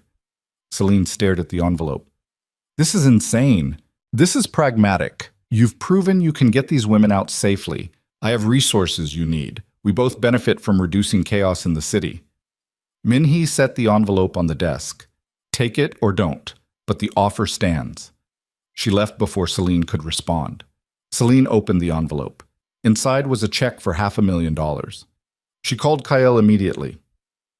Song Min-hee just offered to fund Haven House, she said without preamble. Kale was quiet for a moment. Did you take it? I don't know yet. Is this a trap? Probably not. Min-hee is many things, but she's not sentimental. If she's offering money, it's because she's calculated that your operation benefits her somehow. That's what she said. Fewer violent men means less chaos. Then she's probably telling the truth. Kyle sounded almost amused. Welcome to the complicated reality of running things. Sometimes your enemies fund your projects because everyone benefits from stability. That's deeply cynical. That's accurate. Celine looked at the check again. $500,000 could house and protect dozens of women. could expand operations into other cities, could build something truly transformative. I'm taking it, she decided. Good. Just remember, her money comes with invisible strings, not contractual ones, social ones. You're accepting that she's part of this city's power structure, that you'll negotiate with her rather than fight her. I can live with that. I know you can. That's why I love you. The words still made Celine's chest tighten every time Kyle said them. This man who commanded empires and spoke in calculated violence loved her, trusted her, treated her like an equal partner instead of a project to be managed. I love you too, she said, even when you're being insufferably pragmatic. Especially then. Celine hung up and stared at the check. Song Min-hee's money, Kyle Min's protection, her own determination. Together, they were building something that helped people survive situations she'd barely escaped herself.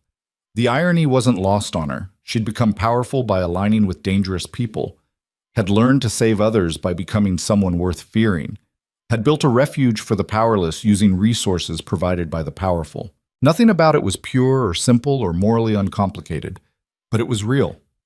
And real was all Celine needed anymore. 1 year after boarding that subway train, Celine stood at the same platform where it had all begun. The station had been renovated. New tiles, better lighting, everything cleaner and safer than she remembered. But the bones were the same. This was where she'd run from Damien, where Kyle had sat beside her without asking if she was okay, where a stranger with dragon tattoos had promised she was untouchable and then spent weeks proving it true. Why are we here? Kyle asked, standing beside her on the empty platform. Because I needed to see it again, to remember who I was before. And who was that? Someone who thought she was nothing, who believed Damien when he said nobody would notice if she disappeared. Celine's voice was steady. I needed to see this place and remember how wrong he was. A train pulled into the station, not the last one of the night like before, just a regular afternoon train carrying regular people living regular lives. They boarded together. Kyle sat beside her in the same seat he'd occupied that first night. The train rattled into the tunnels, and Celine watched her reflection in the dark glass. The woman staring back was nothing like the terrified ghost who'd fled through the rain. This woman had scars, had killed people, had built an empire that saved lives while aligning with criminals who destroyed them. She was complicated and morally ambiguous and nothing close to innocent, but she was alive, and she was free. What are you thinking? Kyle asked. That I'm grateful it happened this way. As terrible as it was, as much as I wish I'd never met Damien, never spent 5 years in hell, never had to learn what it feels like to drive metal into someone's spine. Celine turned to look at him. Because if none of that had happened, I wouldn't have become this person, wouldn't have met you, wouldn't have learned that surviving wasn't enough. I needed to become dangerous. Regret is a luxury, Kyle said. We can't afford it. No, but gratitude isn't. And I'm grateful for you, for what you taught me, for seeing potential in someone everyone else looked past. Kyle's hand found hers. You were always potential. I just helped you realize it. They rode the train through the city while life moved around them, strangers with their own problems, their own struggles, their own decisions about whether to stay broken or become something else. Celine squeezed Kyle's hand and thought about the women at Haven House, the ones who'd arrived bleeding and terrified, convinced they were worthless, the ones she was teaching to stand their ground the same way Kyle had taught her. Some would survive and thrive. Some would return to their abusers because leaving was too hard. Some would find power in unexpected places and become dangerous themselves. All of them would make their own choices, just like Celine had. The train stopped at the transfer station where Damien had waited that first night. Celine looked out at the empty platform and felt nothing. No fear, no rage, no lingering trauma, just the cold understanding that Damien Cross was dead and she'd helped kill him and the world was better for it. Do you think we're good people?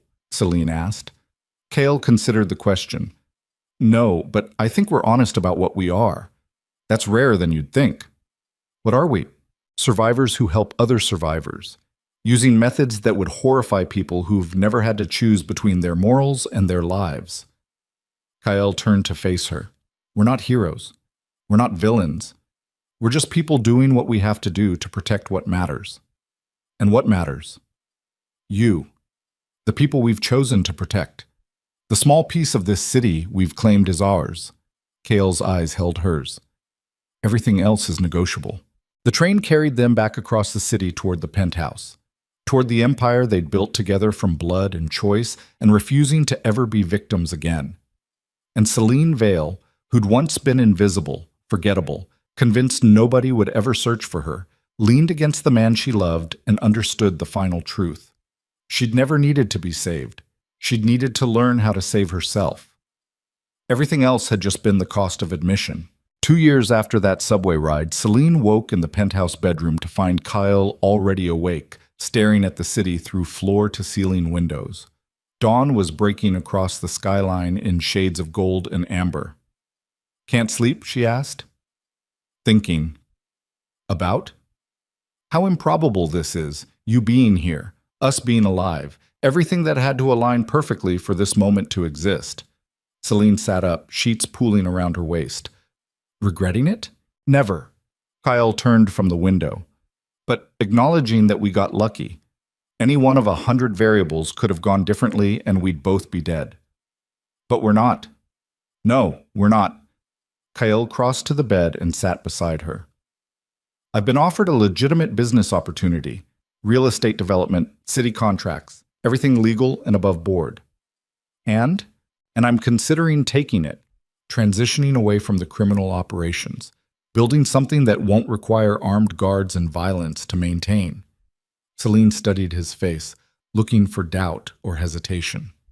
You'd walk away from everything you built? I'd evolve it into something that doesn't require me to calculate casualty projections before breakfast. Kale's hand found hers. I'm tired, Celine. Tired of war. Tired of violence. Tired of waking up wondering which of my people won't survive the day. What about the Yong Syndicate, the treaty? Min-hee is already transitioning into legitimate business herself. The treaty holds because neither of us wants to return to open warfare. But we could both operate in legal space and still maintain our positions. Would you be happy doing that? Kyle was quiet for a long moment. I don't know if happy is possible for people like us. But content? Alive? Present for something other than the next crisis? Maybe. Celine leaned against him, feeling his heartbeat through his skin. This man who'd saved her life by teaching her to save herself was offering something she'd never expected. A future that didn't require constant violence to sustain. What about Haven House? She asked. Expand it. Make it legitimate. Apply for nonprofit status and government funding.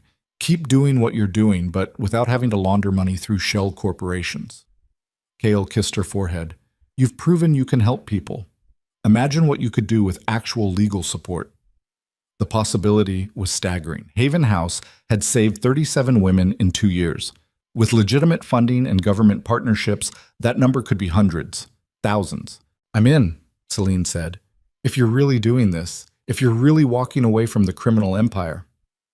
I am, on one condition. What? Kale pulled a small box from his pocket and opened it. Inside was a ring, simple, elegant, a single diamond that caught the morning light. Marry me, he said. Not because you need protection or resources or anything I can provide, but because I love you and I want to build whatever comes next together. Celine stared at the ring, her mind struggling to process the moment. Kyle Min, the dragon-tattooed criminal lord who'd stepped between her and death on a subway platform, was proposing marriage. Yes, she said, on one condition. Name it. We do this as equals. No more protector and protected. No more you making decisions and me following. Full partners in everything. Done. Kyle slipped the ring onto her finger. You've been my equal since the night you came back for me on that rooftop. I'm just making it official. They sat together as the sun rose across Black Ridge City, two people who'd found each other in violence and decided to build something beautiful from the wreckage. The wedding was small. Jin stood as Kyle's best man. Song Min-hee attended, bringing a gift that was probably a strategic investment disguised as goodwill. The women from Haven House filled the remaining seats, watching Celine marry the man who taught her that surviving wasn't the same as living. And afterward, At the reception held in the rebuilt penthouse, Celine stood on the balcony overlooking the city and understood something crucial. She'd become exactly what she'd needed. Not innocent, not gentle, not anything close to the woman society said she should be, but strong, dangerous, capable of protecting herself and others without apology or hesitation. Damian Cross had spent 5 years trying to make her nothing. Instead, he'd created someone who would help countless others escape men exactly like him. The irony was perfect. Kyle appeared beside her, 2 glasses of champagne in hand. "What are you thinking?" That Damien was right about one thing. I did disappear. The woman he tried to break doesn't exist anymore. Celine took a glass and raised it toward the city. But something better took her place. To better, Kyle said, clinking his glass against hers. To survival. To becoming untouchable. They drank while the city glowed below them. Millions of lives, thousands of stories, all of them unfolding simultaneously in the endless complexity of human existence. And Celine Vale, who'd once believed nobody would ever search for her, stood beside the man who'd proven that wrong and understood the final truth. She'd never been invisible. She'd just been waiting for someone to teach her how to be seen. Everything after that was choice, and she chose power over safety, honesty over comfort, and a dangerous life lived on her own terms over any alternative. 5 years after boarding that subway train, Celine walked through Haven House on a routine inspection. The building had expanded into 3 connected structures, 72 women currently in residence, medical staff, lawyers, counselors. Everything someone needed to escape and rebuild. She stopped at one room where a young woman sat on the bed, bruises darkening her face, fear radiating from every inch of her body. Celine recognized that fear, had worn it like a second skin for 5 years. "Hi," Celine said gently. "I'm Celine. Welcome to Haven House." The woman looked up, eyes hollow. "They said I'd be safe here." "You will be, I promise." "He'll find me. He always finds me." "Not here. Not anymore." Celine sat down beside her. "I know it doesn't feel possible right now. I know you think he's too powerful, too connected, too persistent. I thought the same thing once." "What changed?" "I learned that being afraid of someone and being powerless against them aren't the same thing." Celine met the woman's eyes. "And I learned that survival isn't about hiding. It's about becoming someone they can't hurt anymore." "How?" "By taking it one day at a time. By accepting help. By understanding that who you were when you walked through that door doesn't have to be who you are 6 months from now." Celine stood. "Rest. Heal. And when you're ready, we'll teach you how to make sure you never have to run again." She left the room and continued her inspection, checking security protocols and resident welfare with the same controlled precision Kyle had taught her. That evening, she returned to the penthouse to find Kyle working at his desk, reviewing contracts for his latest development project. Legitimate business, city approved, everything legal and documented. He looked up when she entered.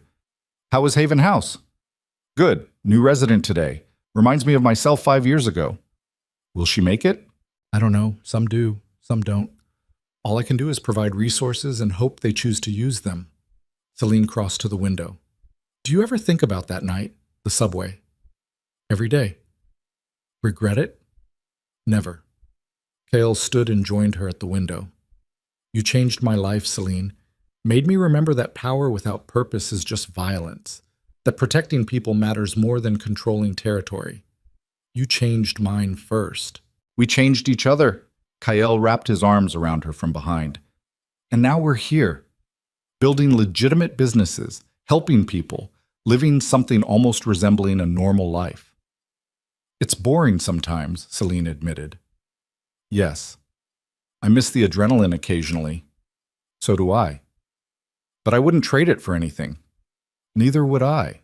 They stood together watching the city below, the empire they'd claimed through blood and choice, now sustained through entirely legal means. It wasn't perfect. It wasn't simple. But it was theirs. And Celine Vale, who'd started her journey as an invisible ghost convinced she was worthless, had become exactly what she'd always needed to be. Dangerous enough to survive, strong enough to help others do the same, free enough to choose her own path, and loved enough to know she'd never be alone again. The dragon and the ghost, the criminal lord and the woman he'd saved by teaching her to save herself. Together, they'd built something beautiful from the ashes of violence. And when Celine finally fell asleep that night in Kael's arms, she dreamed not of subway platforms and blood-soaked rooftops, but of all the women she'd help tomorrow, all the lives she'd change, all the invisible people she'd teach to be seen. Because that was her purpose now. Not revenge, not survival, not even justice. Just the simple, powerful truth that nobody should have to disappear to stay alive. And Celine Vale would spend the rest of her life making sure they didn't have to, one woman at a time, one choice at a time, one transformation at a time, until the world understood what she'd learned in blood and fire and desperate choices made in the darkness. That survivors didn't need saving, they needed tools. And Celine Vale had become the best toolmaker in the city.